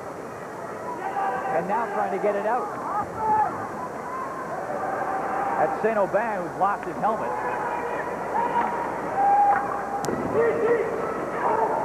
Rangers make some changes on the go. Brian Grieve almost hands it to Jason Firth. And back behind the play, Brian Grieve is down in the corner, down in the general zone, down in the right wing corner, and he got clipped back behind the play. Rival Fulham, I think, delivered a pretty hard two-hander. I think Fulham's going off for a high sticking penalty. Here's a high angle shot as we watch Grieve coming out in the follow-through. And there looked like to be a stick maybe on the arm or maybe inside in the ribs, but rival Fulham is going off as Brian Grieve tries to get his wind back and get back into this hockey game. Brian Grieve, the younger brother of Brent Grieve. And he takes it into chops from rival Fulham. A high sticking call on Fulham. And the Oshawa Generals will get a chance in the power play. 2 minutes and 39 seconds into the second period. Oshawa 0 for 1 in the power play in the first period. And on the last power play that they had a lot of trouble with Randy Pierce. Joey St. Aubin still doesn't have his helmet back. He lost it during the last shift. Busting along the boards with Brian Grieve. He's impressed me so much with his work at both ends of the ice. He's not big, 5'9", approximately 195 pounds. Brian Grieve ripped his cap right off his head there. Good work at both ends from Joey St. Aubin. So the Generals on the power play. Donaldson carries it in. Grieve going for the net with Skalde. Lindros is out there. Fraser is out there too. Here's Skalde. Grieve, right in front. 1:35 to go on the man advantage for the Generals. A 1-1 hockey game. 16:50 to play in the second period.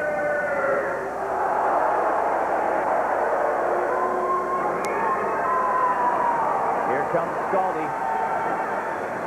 LaPuma will get there first. Donaldson at the line. Firth and Pierce out there penalty killing. They're the two forwards for the Rangers. They are so aggressive. You see an example of it there. Firth comes up with it. He'll come in with Pierce now. Here's Firth. Straight in front. Bouncing puck. And Pierce couldn't quite get his stick on it. Skalde back for the Generals. In with Grieve and Lindros and Fraser. Fraser. Big shot. And Cornacchia with the save and no rebound. Corky does a nice job of covering up because Brent Grieve was steaming in after the rebound, but there wasn't one. And the Oshawa Generals are starting to go to the net more here as we watch Jarrod Skalde start controlling the play, and that's what he has to do. He's an offensive catalyst, good puck control, and he puts it through to Ian Fraser here. Fraser does a nice job of flipping a backhand up. Doesn't get a lot of wood on it, but watch Grieve come in from the side. The Generals have to be careful, though. Jason Firth is so deceptive. The knock on him is that he's not a fast skater, but he can beat you outside, and he does right there. Flips the puck out. Randy Pierce makes a stab at it. But Firth and Pierce are very aggressive on the offense when they're killing penalties.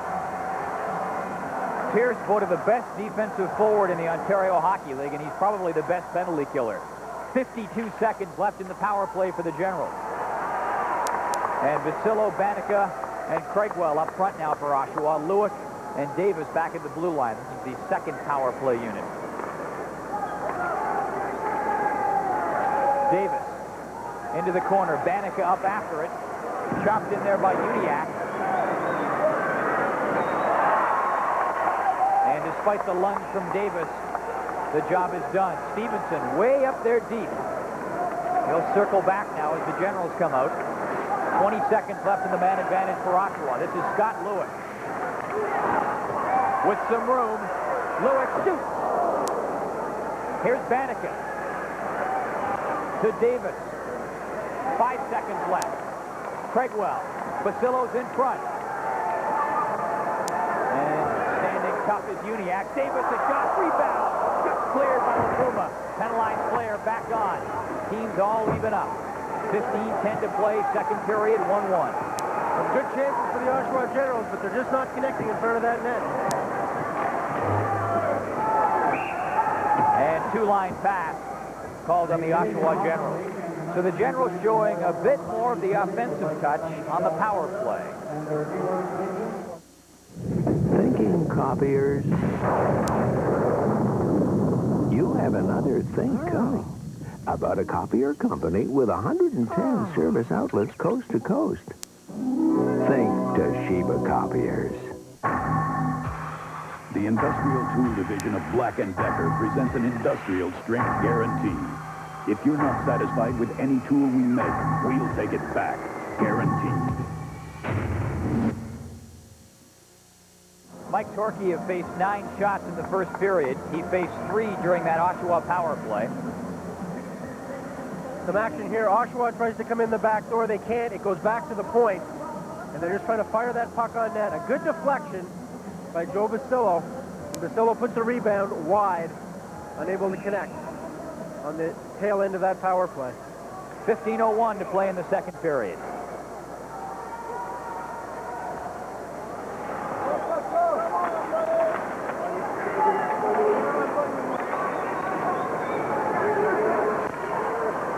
Hoffman was after it, couldn't quite get there.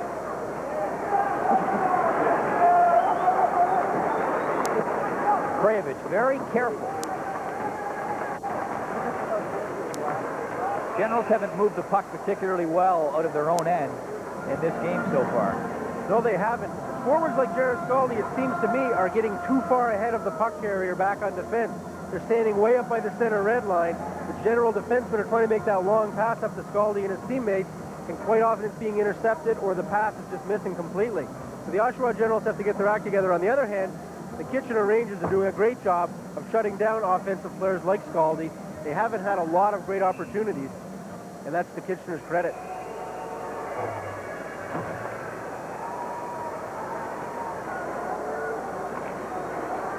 Cory Keenan for the Kitchener Rangers.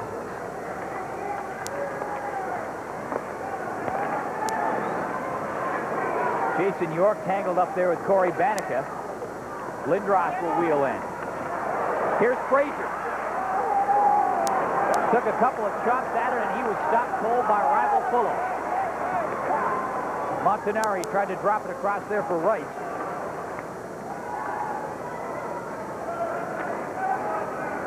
Here's Lindros now. In with Banika and Fraser. Here's Banika. Tried to work it back to Lindros. Rangers break back. Dion to Rice. And Lindros back in the play. Generals come out 3-on-2. Fraser with Banika and Lindros. Fraser shooting. Armstrong back there for the Generals. Oshawa making changes on the go. With the changes made, Armstrong moves it up to Luik. In with Busillo. Craigwell up there too. Here's Craigwell. With some room. Craigwell in on goal. Still back in the net. Craigwell. And the net comes off the peg. And we'll have a face-off down in the Kitchener zone. What a rush by Craigwell. A great individual effort by a young hockey player who's been a revelation for a lot of players this week.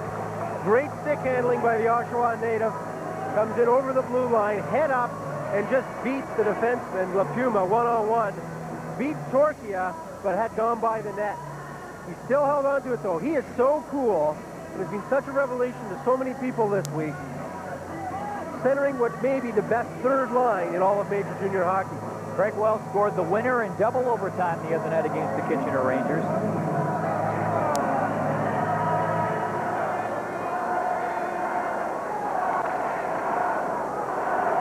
Here's Jason York. Borgo trying to get around Brian Grieve. Rival Fulham up after. Battling with Craievich in the corner. Fulham kicks it loose. Here's St. Aubin jabbing at it. He's got the helmet back now.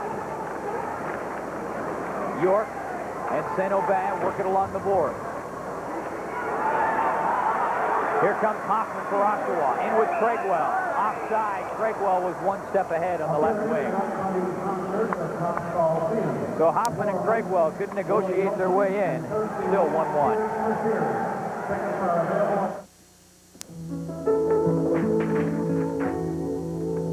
I really like this color. For years, people have depended on Mastercraft Premier Paint. I can't believe it's done this really at university. Oh my gosh. Hey, Bill. It's Captain Thunder. Miss Wonder Dog Bliss. When you think about it, nobody addresses Canada's needs so completely as the more than 400 addresses of Canadian Tire. See you in a few years, Captain Thunder.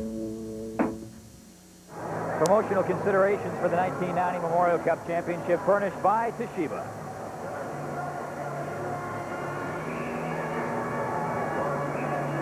"12 minutes and 33 seconds to play in the second period. Jason York scored for Kitchener. Cory Banika for Oshawa, both in the first period.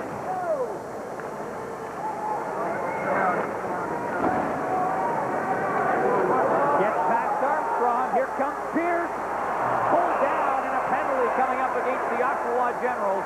A tripping call. Randy Pierce makes a lot happen with his speed and his aggressiveness.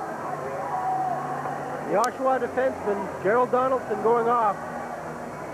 And I first thought he swung around and did a good job of taking the puck out before, but he did not touch the puck. And that's the key, that's the interpretation on that one, is if you take the puck out first before you take down the player, it's not a penalty. If you take the player's feet out from underneath him without touching the puck, it's a penalty, and that's what happened there. So the Kitchener Rangers, with the best power play in the tournament, will get another opportunity with Craig Donaldson off for tripping. Kitchener 1 for 1 on the power play in the first period. And here is chance number 1 of the second period. Iain Fraser to Lindros. Shoot! Rebound! Lindros crashing the net, but was tied up.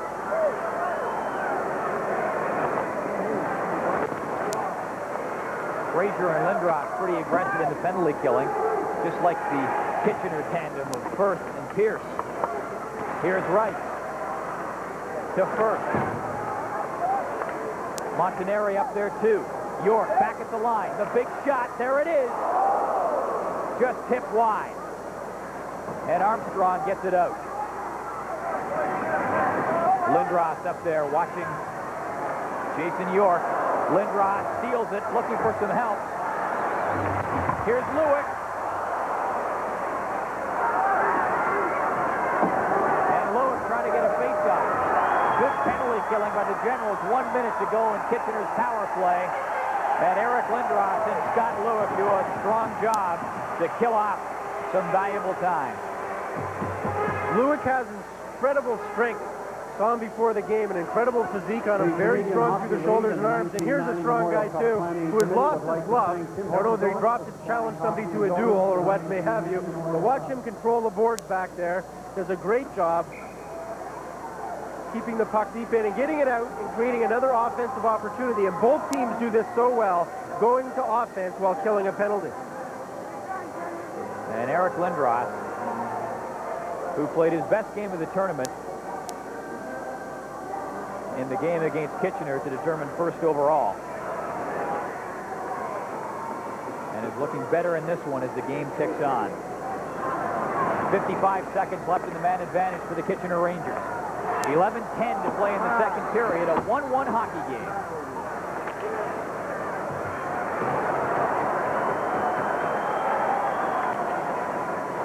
Joey St. Aubin. Dion up after. Bumping with Craievich. Dion gets it. Takes a swing to get it in front. Montanari crashing through the crease. Couldn't get a stick on it. Dion, Montanari, straight in front, and Butts with the stop. Kevin Butts didn't know which side of the net to look to. He had Gilbert Dion on one side getting a good opportunity. Shane Stevenson, Mark Montanari, they were all over him, banging in there and coming so close. Puck goes into the corner. Watch Dion standing right in the crease. He goes behind the net. Butt is going back and forth like a pinball. And Montanari tries wrapping around from behind the net, something he does so well and does so often. He's always coming out from behind the net to try and sneak one by Butt. Butt knew he was coming out and did a good job of covering it up in the crease.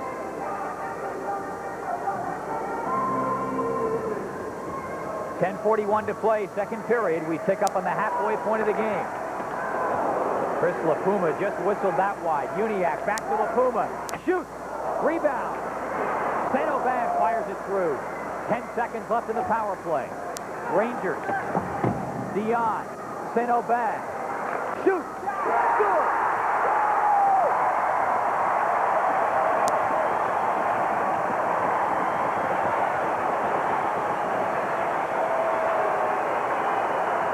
Butt is down, and Kitchener is up by a goal after Joey St. Aubin finds the net. Not a high percentage shot, but boy does it pay off here. Joey St. Aubin standing almost on the hash mark. Look at the terrible angle there. You would never think that would go in. From that angle, it's difficult to tell exactly where it hit, but it may well have hit on the inside of Kevin Butt's leg. Good puck control by the Rangers, and watch this bad angle shot. And that went right off the inside of Kevin Butt's knee, and he felt that as he rolls around. There it is off the inside, unprotected area beside the pad. And Kevin Butt's in a great deal of pain as he's down on the ice being attended to. A goal by Joey St. Aubin to make it 2-1, and the Kitchener power play clicks again. The power play is 2 for 2, and Kitchener is up 2-1. And Kevin Butt is in some pain. The backup goaltender is Fred Brathwaite. A fine goaltender in his own right, but the thing I'd be concerned about is that he hasn't seen action in a while. Very rusty. Kevin Butt played all the way through the OHL final, played all the way through this Memorial Cup, but they have a lot of confidence in Brathwaite. Brathwaite came to the team after the Eric Lindros trade this year because the good young prospect, Leonard Deazeley, a goaltender, was traded to Sault Ste. Marie to get Lindros. Brathwaite came in from a Tier 2 team in Ottawa, and in the second half of the season was brilliant much of the time. Rick Cornacchia has to tell his team, aside from any goaltending shifts or anything else that goes on here, we must be disciplined. We cannot afford to take any more penalties because the Kitchener Rangers are capitalizing on almost every chance they get. In fact, the power play is 2 for 2.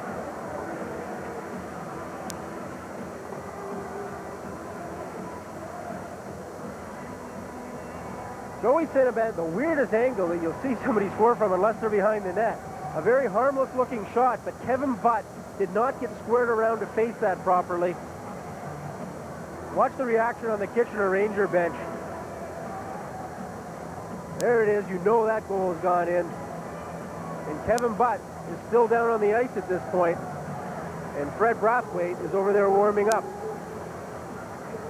So St. Aubin gets one against the hometown team from a sharp angle with a great shot. Joey St. Aubin was drafted by the Ottawa 67 in the first round of the 1988 draft. And Ottawa was very deep in centers at the time, rather the 87 draft. Ottawa was very deep in centers. He played one rookie season with them, and because they were so deep, they traded him for a draft pick to the Kitchener Rangers, and the Rangers, that's one of the best trades they've ever made, as Kevin Butt is in a great deal of pain and obviously unable to continue here. And this sheds a whole new light on this hockey game because Kevin Butt's been marvelous for the Oshawa Generals in the playoffs in this tournament. and the weight falls on the shoulders of young Fred Brathwaite, an OHL rookie from Ottawa. Kevin Butt heading off injured and standing over on the bench on crutches, another key Oshawa player who many are surprised not to see in this game. I'm sure he's as surprised as anybody.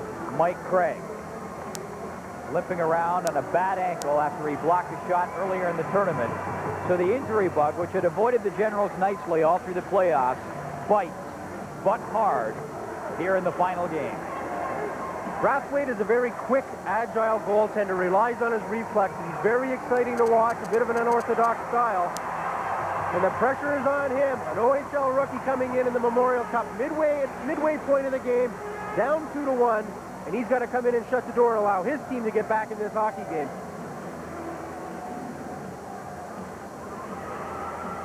Well, Brathwaite, with the strong goals against average, you saw just a few moments ago, both in regular season and in playoffs, he has seen action in the playoffs.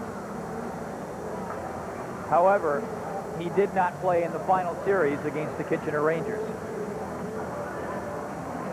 And it's been a quiet night for Mike Torquia, relatively speaking. The Generals have started to come on a little bit and come to the net. But Torquia, for the most part, is enjoying one of his quieter games. He hasn't been forced to make a whole lot of good saves. Well, they give you a warm-up here, unlike the NHL. A guy coming in as a result of an injured goalie gets to feel a few of the pucks, light shots that they may be. Well, you wonder what's going through the minds of the Oshawa Generals. That's Armstrong there in the foreground. The team coming into the game in pretty good health, or into the tournament in pretty good health. They breezed through, winning all 3 games. All of a sudden, you're in the final game. The backup goalie, Fred Brathwaite, has to come in because Kevin Butt hurts himself. And Mike Craig, your leading scorer in the tournament, takes the warm-up but can't answer the opening face-off because of an injury. Well, it's gut check time for Rick Cornacchia's team. You look at Mike Craig on crutches, and who would have thought that would have happened with the tournament he was having. I wonder, with the absence of Mike Craig, maybe second-guess Rick Cornacchia a little bit here. He's really juggled his lines around to the point where he has no one set line tonight. He's rotating everybody. He's getting everybody in. I wonder if they might not be a little better off to kind of regroup and go with 3 lines and just bring one player in to fill Craig's hole, but keep Craigwell, Busillo, Banika together, and keep Skalde and Grieve together, and Luik, and get things going with those 2 lines, and then find somebody to play with Lindros and Fraser.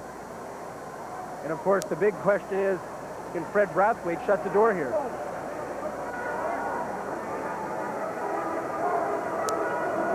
So Fred Brathwaite will flip the mask down and prepare to go to work. Unexpected as the situation may be. 2-1, the Kitchener Rangers leading. Joey St. Aubin scoring at 9:38. And on the goal, Oshawa netminder Kevin Butt was injured. We get the goaltending switch. And perhaps a big switch of fortunes in this game. Here comes Eric Lindros. Banika after it back in the net. Lindros is in front. Banika can't get it to him. Armstrong. Here's Fraser. Out to Lindros. He lost it in his skates. And we've hit the halfway point of the hockey game. 10 minutes to play, second period. Puck drilled by Pierce as Brathwaite got caught out of the net. Well, he got his first shot and he made a save, and that's got to be encouraging, even though it was a little unorthodox. And offside called on the Kitchener Rangers. Fred Brathwaite getting a little daring coming out to handle the puck. Wanted to get the feel of the puck, I guess, shortly after getting in, and he almost gets burned by Randy Pierce. Bill Armstrong, number 21, and Brathwaite got all confused. Brathwaite just fired it back up, giving the puck a direct giveaway, and has to come up with a save. And I know goaltenders like to get a save early when they get into the game, but that's an awfully dangerous way to go about getting yourself some action.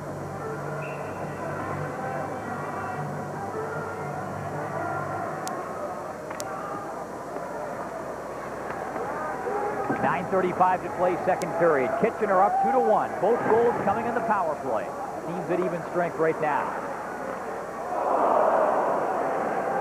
Just tipped wide. Grieve back for Oshawa. Comes in with Luik and Skalde. Grieve.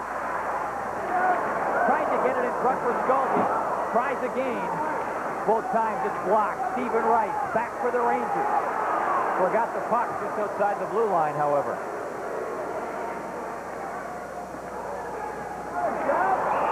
Skalde takes the two-line pass. Offside called on Oshawa. Way offside on Jarrod Skalde.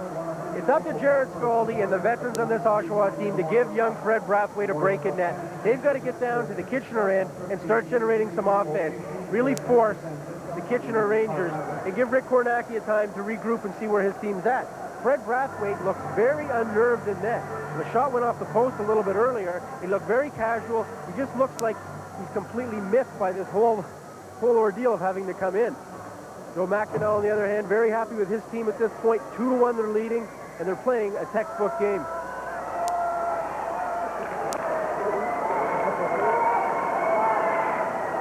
John Uniacke waits for his mates to get onside and clears it in. Fulham. Borgo after it. Couldn't keep it in.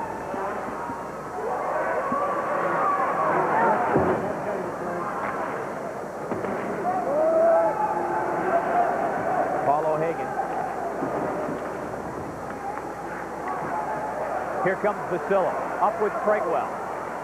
Busillo, right in front. Back comes Borgo. 3-on-3, Borgo comes in. St. Aubin going for the net. So is Fulham. Now Fulham's got it. Sharp angle, hit the side of the net. St. Aubin scored from the Larson's angle. Fulham thought he'd give it a shot. 8:05 to play, second period, 2-1, Kitchener leading the Generals.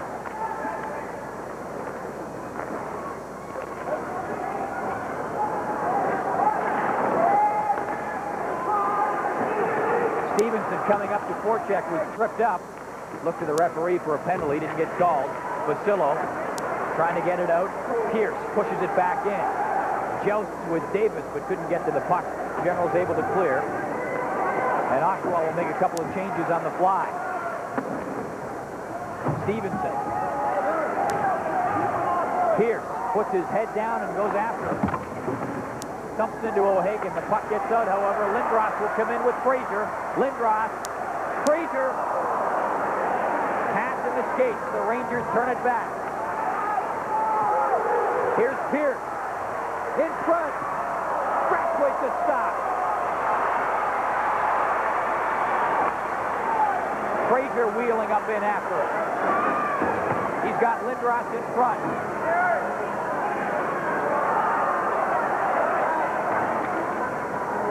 Armstrong now for the Generals. And things starting to open up just a little bit more than they have. Banika up there. The rough ride to the board. Lindros comes up and steps into York. Firth after it. Banika gives him a bump.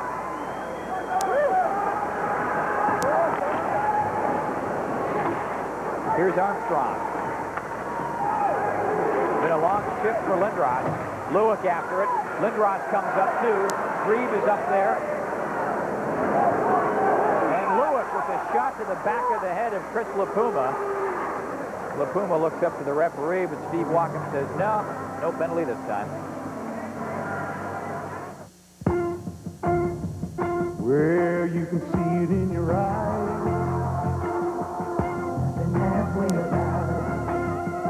Something about a good friend coming by with a hand in there. Always gonna be there. Always gonna be there. Well, there's nothing like well about it.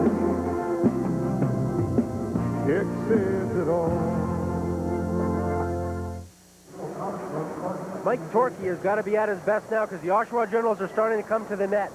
But they've got to do more shooting. Eric Lindros tries to cut it a little too fine here with a fancy pass when he really was in a good position where a guy who's got a big hard shot like he does start driving that puck at Mike Torkey, and all the Generals have to start doing that.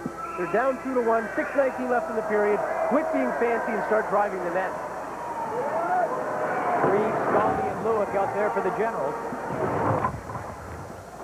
Firth, Fulham, and Rice out there for Kitchener. And here comes Rice.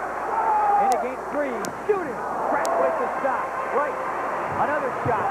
Tried to get it through the slot. Uniac shoots. And Brathwaite gets it stuck in the glove and decides to hang on.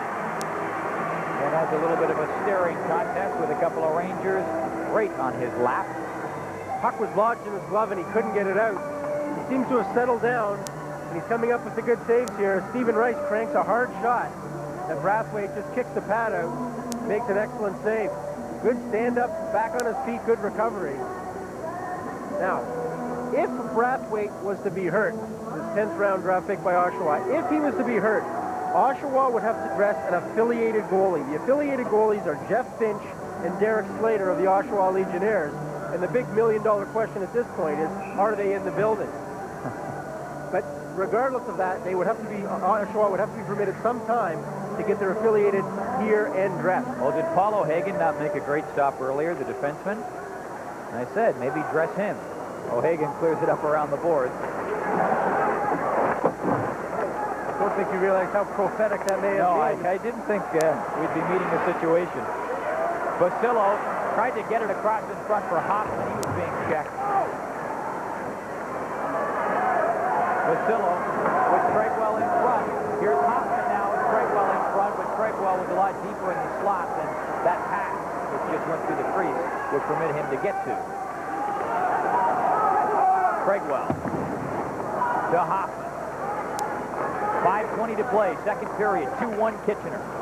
2 power play goals from Jason York and Joey St-Aubin. Cory Banika scoring the lone Oshawa goal. Well, the medical report that Rick Cornacchia is going to get from the doctors is going to be at least a badly bruised ankle for Kevin Butt. I'm sure they're going to take x-rays and see if there may be a possible fracture. But he must have taken the puck on the inside of the ankle and obviously isn't going to be back in this hockey game unless he makes a very quick recovery. Probably afraid to take the skate off to have a look at it, because as soon as you do, you know an ankle injury will swell up. If you've ever sprained your ankle doing anything, you know that as soon as you take the shoe off, forget it. Here comes Stevenson. Up with Pierce. Works it in. Montanari gets it across in front, knocked down. Nice job by Brathwaite to deflect that puck. Heads-up play. His concentration appears to be very good right now.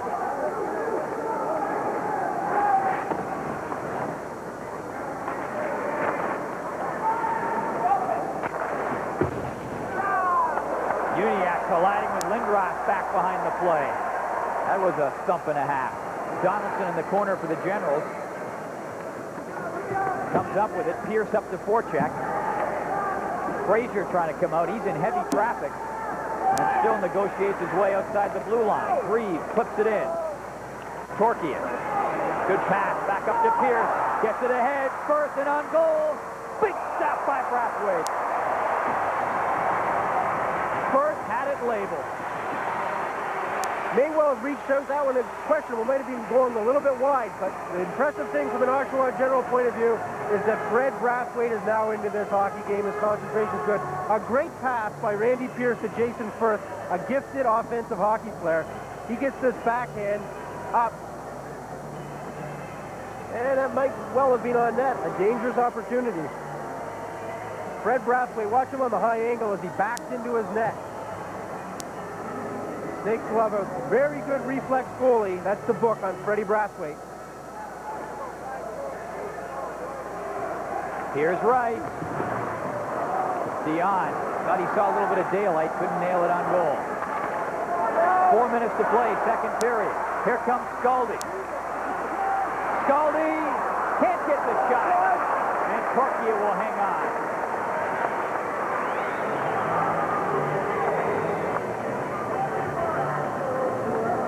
Jarrod Skalde has had a couple of chances, but hasn't quite been able to break it loose. A good play by Trevor McIvor, number 10, to get the puck to Skalde. Skalde comes up an outstanding stick handler, gifted offensive flair, but Jason York plays him well enough that he gets enough interference and spins him around that Skalde can't get his shot away. Corky comes out and smothers the loose puck.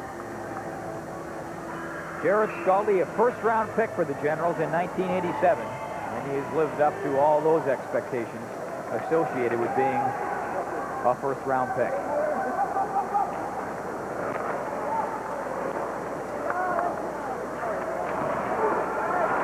Beyond to right. Gets by York. McIvor will come in with Luik. Luik shooting. Cornacchia had the angle on it. Skalde in first.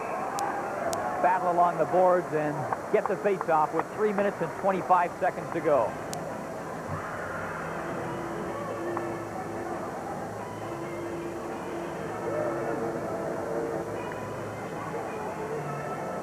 Well, that is the nickname of Gilbert Dion, number 15, the guy we just looked at, and he gets the nickname because when he scores, he does that sword thing that Chichi Rodriguez does with the putter on the golf circuit. Well, if you've seen Chichi on the seniors, he's very flamboyant, and he sinks that putt, grabs the putter, and puts it in the holster as if it's a gun or a sword into a scabbard, and Marcel Dion's kid brother does the same thing. Banika with the shot, and it rattled off the inside of Chris Lacuma's skates. And Cornacchia had to readjust. I wonder if older brother Marcel Dion would approve of Gilbert being quite so flashy when he scores. Oh, I don't think he'd mind too much. A gifted offensive player, the leading scorer this year on the Kitchener Rangers. It's nail-biting time, all right. Grieve with the shot. Banika gets to it. Busillo with Banika in front. Busillo still jousting with St. Aubin. Craigwell crashing in there. Here's Craievich.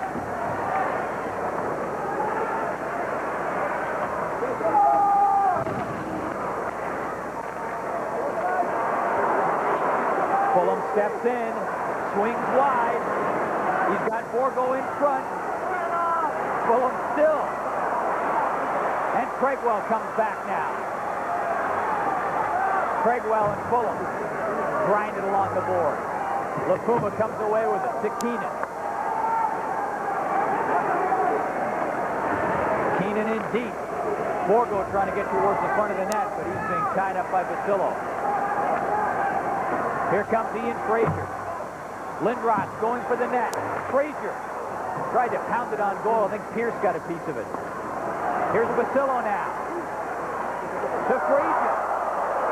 And Cornacchia has that skate up tight against the post, leaving Fraser no daylight.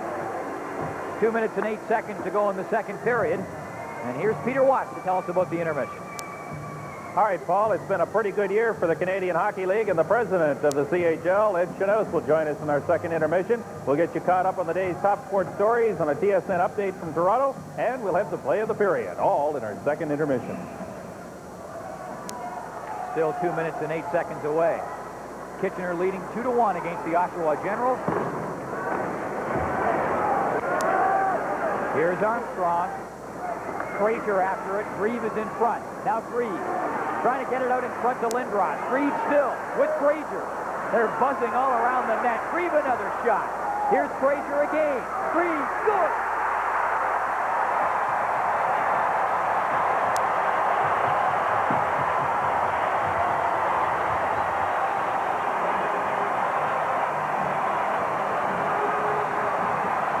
Brent Grieve has tied it up.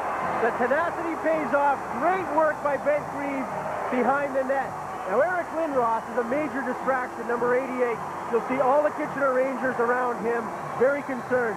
Brent Grieve, though, does just a magnificent job of holding on to it, getting it out to Iain Fraser, and picking up a rebound and banging it in. Brent Grieve puts it over to Iain Fraser, and Fraser's behind the net. Tries to jam it in, and the rebound comes out to Grieve, and that was nothing but hard work. That's when the Oshawa Generals are at their best, when they're around the net. Eric Lindros standing there, making his presence felt. Although he never touched the puck, he drew a lot of attention away from Grieve and Fraser. Iain Fraser gets the assist at 18:15, and it's a 2-2 hockey game. And another close one between these two clubs that have battled so often and so closely in the last few weeks.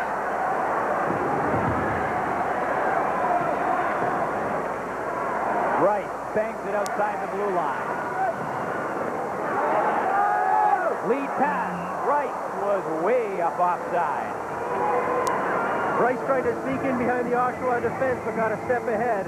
Crossed the blue line before the puck.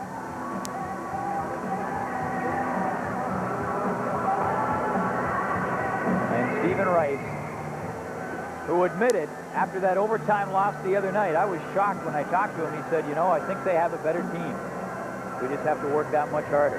You don't hear players say something like that when they still have a big game against the opposition to come. I don't doubt the truthfulness of that statement, but by the same token, it's all part of the psychological game. We are the underdog, they are the favorites, knowing full well that he had another opportunity at them so long as they beat Laval in the semifinal.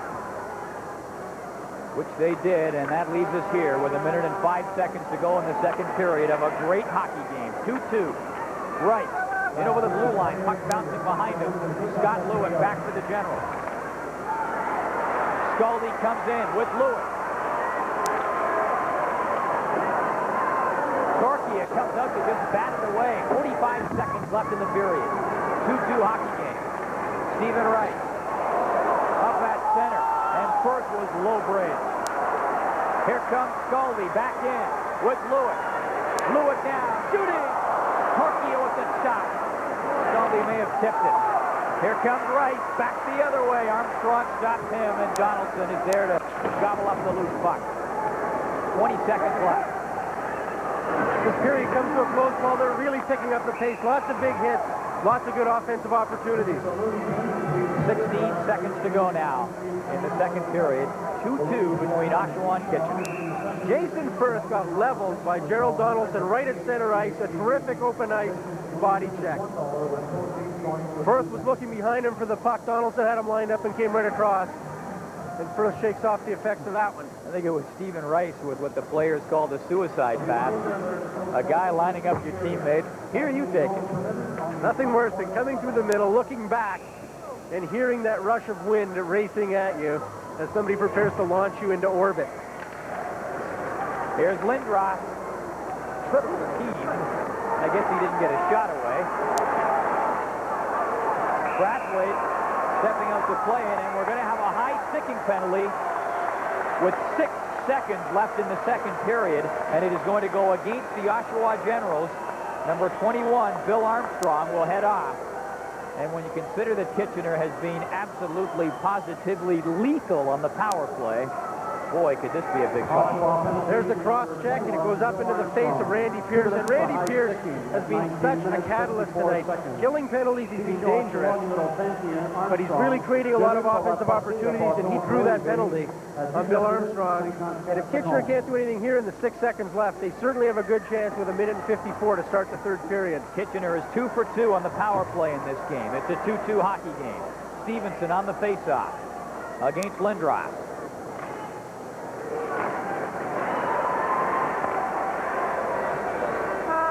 So the third period will start with the Kitchener Rangers on the power play for the first minute and 55 seconds. And these two teams skate through another tight 20 minutes, exchanging goals again. It's 2-2 through 2.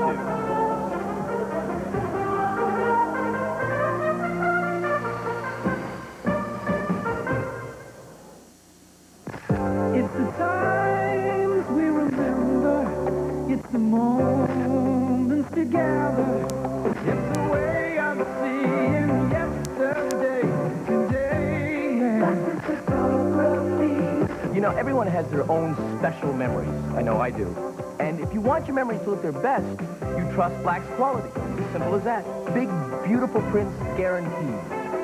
Black is the time. Black is. Record-breaking days make right now the time to pick up any Toyota in stock. So what are you waiting for? The cavalry to come over the hill? We're jumping to set an all-time record to sell more Toyotas in Canada than ever before. So there are fantastic deals on Corollas and Camrys, on Go-Anywhere 4Runners. And there are the added value packages on our special editions. Record-breaking days are value days, so what are you waiting for? The turn of the century? When rain comes into view, cool air surrounding. Call me rain.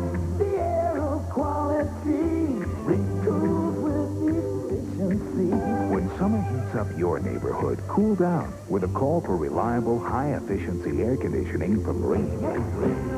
Call me Reed. Air of quality. Call me Reed. Daddy, Yes, dear. is there cholesterol in these French fries? Is there what? You know, cholesterol. Oh, you mean cholesterol? Well, No, honey. These are McCain Super Fries. They're cholesterol-free. Want some? Daddy, Yes, dear. I'm glad we had this little chat. Great tasting McCain French fries from the oven. Cholesterol-free for the whole family.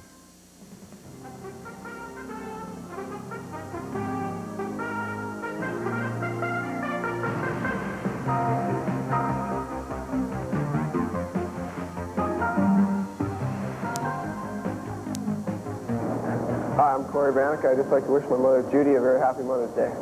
Hi, I'm Rydell Foam, the Kitchener Rangers. I'd like to wish my mother a happy Mother's Day and Seattle friends back home in Gerald. Hi, my name is Joe Busillo, and I'd just like to wish my mother, Antonia, a happy Mother's Day.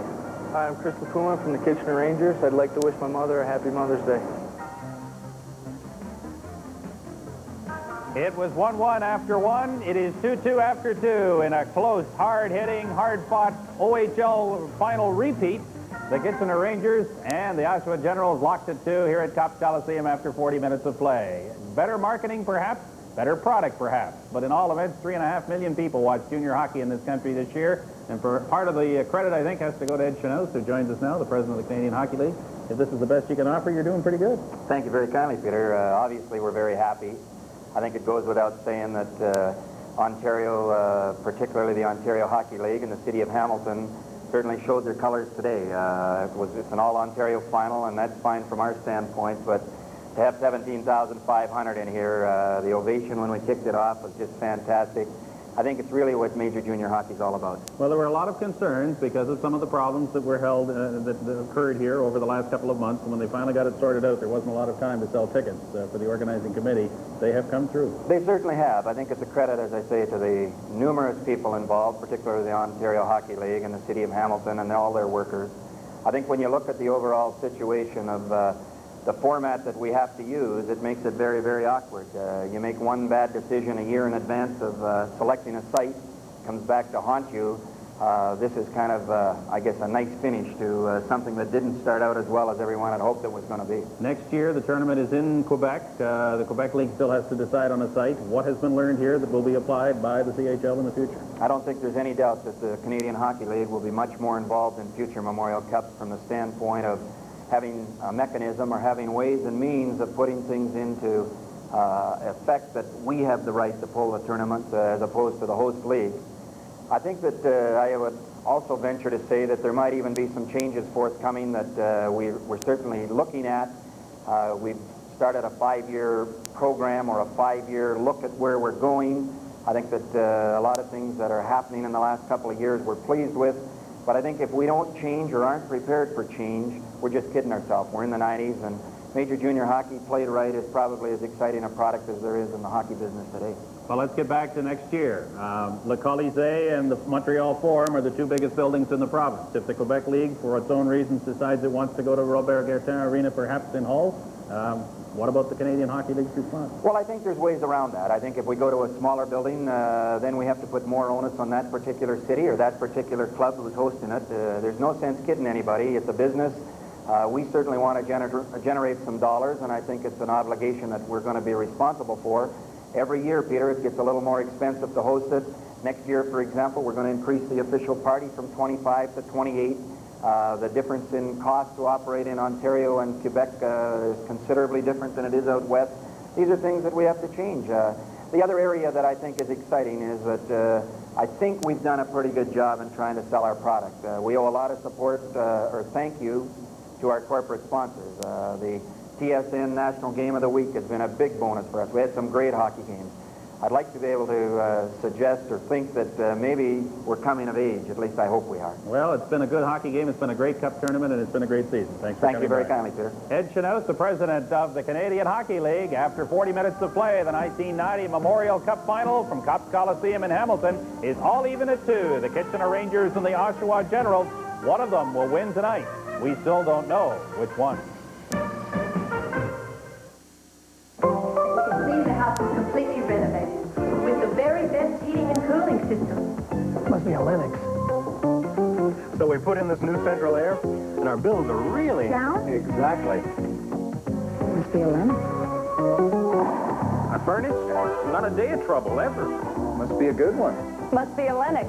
It must be. Lennox Heating and Air Conditioning. Since 1895. Must be a Lennox. Attaboy, Dave. They say good news travels fast. Hey, have you heard? Yeah, you. The Sizzleback. And that's what happened when McDonald's brought back the bacon double cheeseburger. Hey, pal, you're going the wrong way. That way. No, that way. That savory bacon in every bite taste for just $1.79. But only till June 7th. Hey, Jack, guess what? I know. The Sizzleback. I just got painted. McDonald's bacon double cheeseburger. It's the talk of the town. There's a line that every player must cross. And whether that line is drawn in chalk or paint, on a sheet of ice, or under a man-made sky, when you cross the line, you give it your all. And when you return, Gatorade helps put it back. Fluid, energy, Gatorade. Gatorade is thirsty, for that deep down body's thirst. Canon makes fax phones to fit the small business environment. They're a fax and a phone all in one. Compact and affordable, a Canon fax phone is the smart way to keep in touch with your customers and suppliers. Right now, Canon will help you grow your business. When you buy a Canon personal copier or fax phone or both, you can pick up to $400 cash back from the Canon Money Tree. This spring, there's easy pickings at your Canon dealer.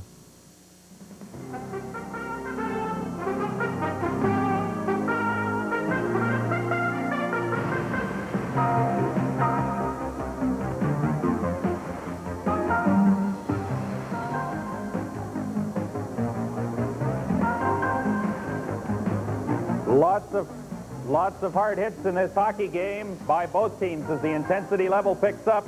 The goals by Joey St. Aubin of Kitchener and by Brent Grieve of Oshawa. The game is tied at 2 after 40 minutes in Hamilton. Now to TSN Control for a sports update.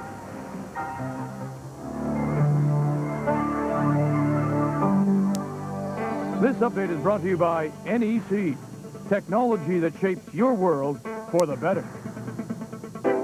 Hello, everybody. Welcome to TSN Control. I'm Gino Reda. Great race developing in the American League East Division. Toronto Blue Jays, Boston Red Sox started the day one full game behind the Milwaukee Brewers. The Jays in Detroit to take on the Tigers. Jack Morris on the mound for Detroit. Dave Stieb on the mound for Toronto. He gets into trouble. Bottom of the first, Tony Phillips at second. Alan Trammell singles. Phillips scores. 1-0 Detroit. Top of the second, George Bell. Jays trailing 2-0. Bell gets plenty of this Morris pitch. Enough to put it over the wall. Matter of fact, hits the facade. Solo homer, 2-1 Detroit. But the Tigers roar back.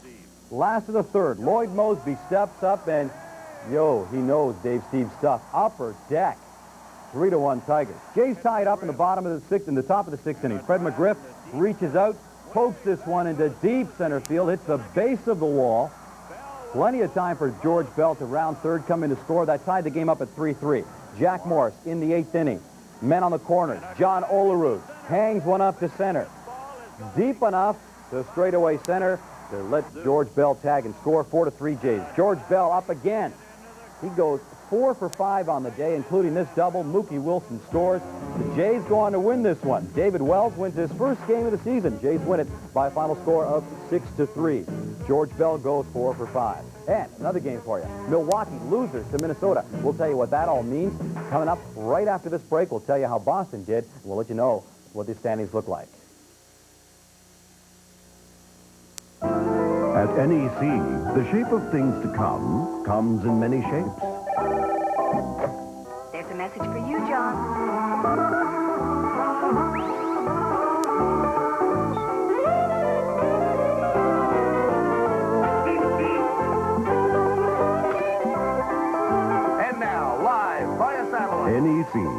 technology that shapes your world for the better. NEC. Now, how did the Red Sox do? They were in California taking on the Angels. Boston Red Sox, remember, started the day one game behind the Brewers, but they were losers. Pick it up, bottom of the sixth inning, game tied at 3. 2 on, Jack Howell comes up, a 2-run single, 5-3 California. Eighth inning, Boston still trailing 7-4 when Tom Bernansky hits his first American League home run this season, and it's 7-4 California. But later in the 8th, Lance Parrish at the plate answers with this solo shot.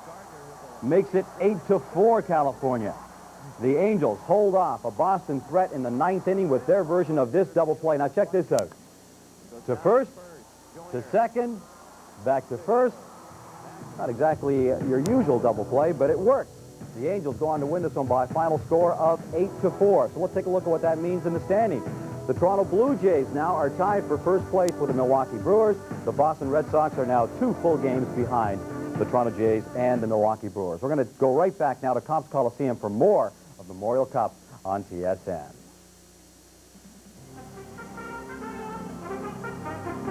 Welcome back to Copps Coliseum in Hamilton. There's the score after 40 minutes of play. The Oshawa Generals and the Kitchener Rangers in the 1990 Memorial Cup final game in Hamilton. Al Moran, the president of Molson Breweries Ontario Division, happy to join us now. This has been a very good tournament and a very good association with your company for a lot of years. Yes, it has. Thank you for having me on. Very, very exciting game today. I've been watching the tournament all the way through it, both on television and here, and it's been extremely good. So very happy. Al, when you go to your board and say we're going to invest in a property, you and other executives in business across this country, like yourself, have to make a justification. What is your justification for being involved in junior hockey? Well, we've been involved in junior hockey for the past 15 years, and over that 15 years, we have seen the audience, the attendance grow year after year, and that's fueled by the caliber of play, the interest of the fans, and this year, I believe the attendance is at the 3.5 million mark, which when compared to the NHL in Canada is getting close, because the NHL attendance in Canada is around 4 million. So that is a very, very good testimony to the Canadian Hockey League and the way it's being managed. Well, you've been with the junior hockey now for 15 years. We'll hope for 15 more. Thanks for being with us. Very much. Al Moran, the president, Molson Breweries Ontario Division. After 2 periods of play, here's your score from Copps Coliseum in Hamilton. Lots more still ahead on TSN. Honey, where's the handicap? It's there somewhere. Somewhere, right. Where? Sony announces the world's smallest camcorder. Dad. The Handycam TR5. You'll take it everywhere because it's so amazingly tiny and light. Honey, quick, the Handycam. Oh, this will look great. The new Sony Handycam TR5 has all the features of the big ones. It's the smallest way to preserve life's biggest moments. Well, I had a little help. Record-breaking days make right now the time to pick up any Toyota in stock. So what are you waiting for? Christmas in July? We're jumping to set an all-time record to sell more Toyotas in Canada than ever before. So there are fantastic deals on Corollas and Camrys, on Go-Anywhere 4Runners. And there are the added value packages on our special editions. Record-breaking days are value days. So what are you waiting for? The earth to move? Underneath all those delicious pizza toppings lies the secret of McCain Croissant Pizza. You gonna finish that last piece of crust? If you'll let me have it, I'll double your allowance. How about a new stereo for that last bite of crust? What a guy. McCain Croissant Pizza, with the crust nobody leaves behind. It's Kitchener 2 and Oshawa 2 after 40 minutes of play in the 1990 Memorial Cup Final from Copps Coliseum in Hamilton.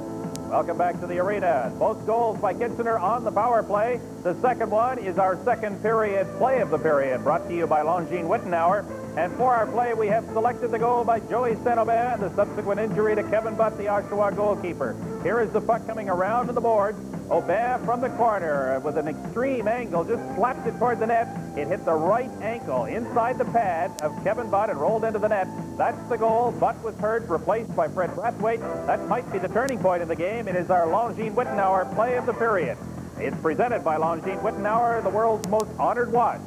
Again, after 40 minutes of play, it's Kitchener 2 and Oshawa 2. And we've got third period action coming up from Hamilton after this. One Tough Motor Oil announces one tough guarantee. The Quaker State 400,000 kilometers or 10-year guarantee. Register your new car at a participating service center. Then use only Quaker State. Have oil and filter changed as directed at a service center. And if any lubricated engine part suffers an oil-related breakdown within 400,000 kilometers or 10 years, you're covered. Quaker State guarantees it in writing. The big Q is one Tough Motor Oil. There's banking, and then there's Scotia Banking. We shop in the same stores you do. We know what a dollar buys and how hard it can be to make ends meet. We've got families to raise and taxes to pay, and we worry about nursing the car through another winter just like you. So when we talk to you about Scotia Bank services, we're not trying to sell you something you don't need. We're trying to help. Scotia Banking means believing in people and proving it every day. Kitchener 2, Oshawa 2, as we get set for the third period from Cops Coliseum in Hamilton. The 1990 Memorial Cup on TSN is being brought to you by Molson Canadian, what beer's all about. And by Shell, makers of Formula Shell, the truly different gasoline. And by Goodyear certified auto service retailers nationwide. Quality car care that is signed, sealed, and certified by Goodyear. And by Cooper. The world plays hockey with Cooper. When these two teams played in the round robin, they were tied at 3 after 2. They are tied at a pair through 2. The teams exchanging goals in the second. Joey St. Aubin scoring on the power play from Stevenson and Dion at 9:38. That goal put Kitchener ahead and put Kevin Butt, the goaltender, out of the game. It went in off his ankle.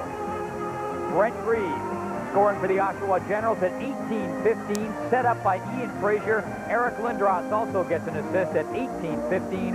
2-2 is the score.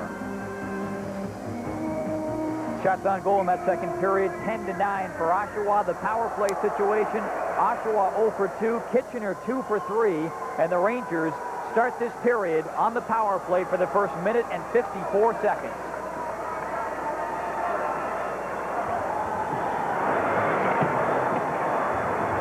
Grieve up to forecheck, battling up there with Jason York. Rangers in the man advantage. Their power play, the best in the Memorial Cup tournament. Grieve steals the puck, shoots, almost jammed it in the short side, but Cornacchia was hugging that post. Well, the Rangers almost got beat by a puddle of water right there. There's all sorts of water to the left of Cornacchia. They need to get a squeegee out there. It's not quite frozen. The puck stopped dead, and Grieve almost turned it into a scoring chance. 1 minute and 15 seconds left in the Kitchener power play. We are just underway in the third period, a 2-2 hockey game. Keenan stopped by Lindros. And back comes Skalde. Shoots! Cornacchia the stop. 1 minute left in the power play for the Rangers.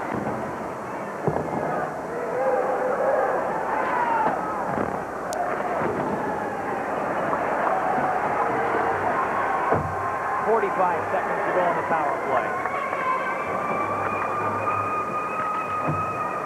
And Lindros will take that and just rag the puck. With some room now, Lindros over the line, shooting! And Cornacchia had to reach up to knock that one down. Lindros almost handcuffed him. Eric Lindros has got a great shot, and he's got to start using it more. Put himself in a position and start blasting away. Montanari and Wright can't work it in on goal. 10 seconds left in the power play for the Rangers. Uniacke shooting it in, and offside called on Kitchener. Lindros just shrugged his shoulders, and a missile took off from his stick. He's got an incredibly quick release. He's a very big man, and he shoots well off of either foot and very quickly. You see him there, not a big windup, and that one really handcuffed Cornacchia. I think there was two problems. Number one, he took his eye off the puck once he made the save, but the first one was the shot came so quickly that it caught him a little bit off guard, and Eric Lindros has a great release. As soon as he starts to shoot the puck more, he's going to start potting a lot more goals. 18:11 to go in the third period, a 2-2 hockey game. I'm Paul Romanuk, along with Bob McKenzie and Peter Watts, the 1990 Memorial Cup Championship game, live from the Cops Coliseum. And hope you're enjoying this one. Here comes Fulham. Shoot!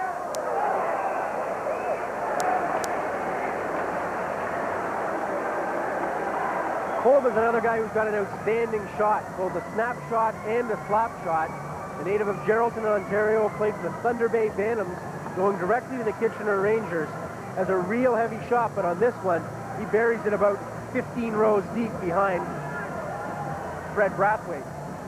Promotional considerations furnished during the Memorial Cup Championship Tournament by Tip Top Tailors.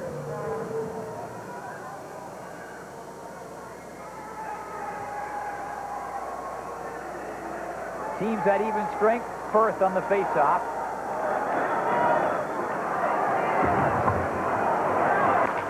Firth got there first, but couldn't keep it in.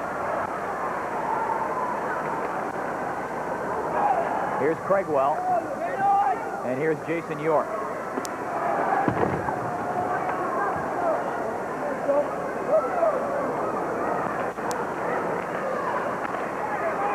Banika leading Craigwell a little bit too much.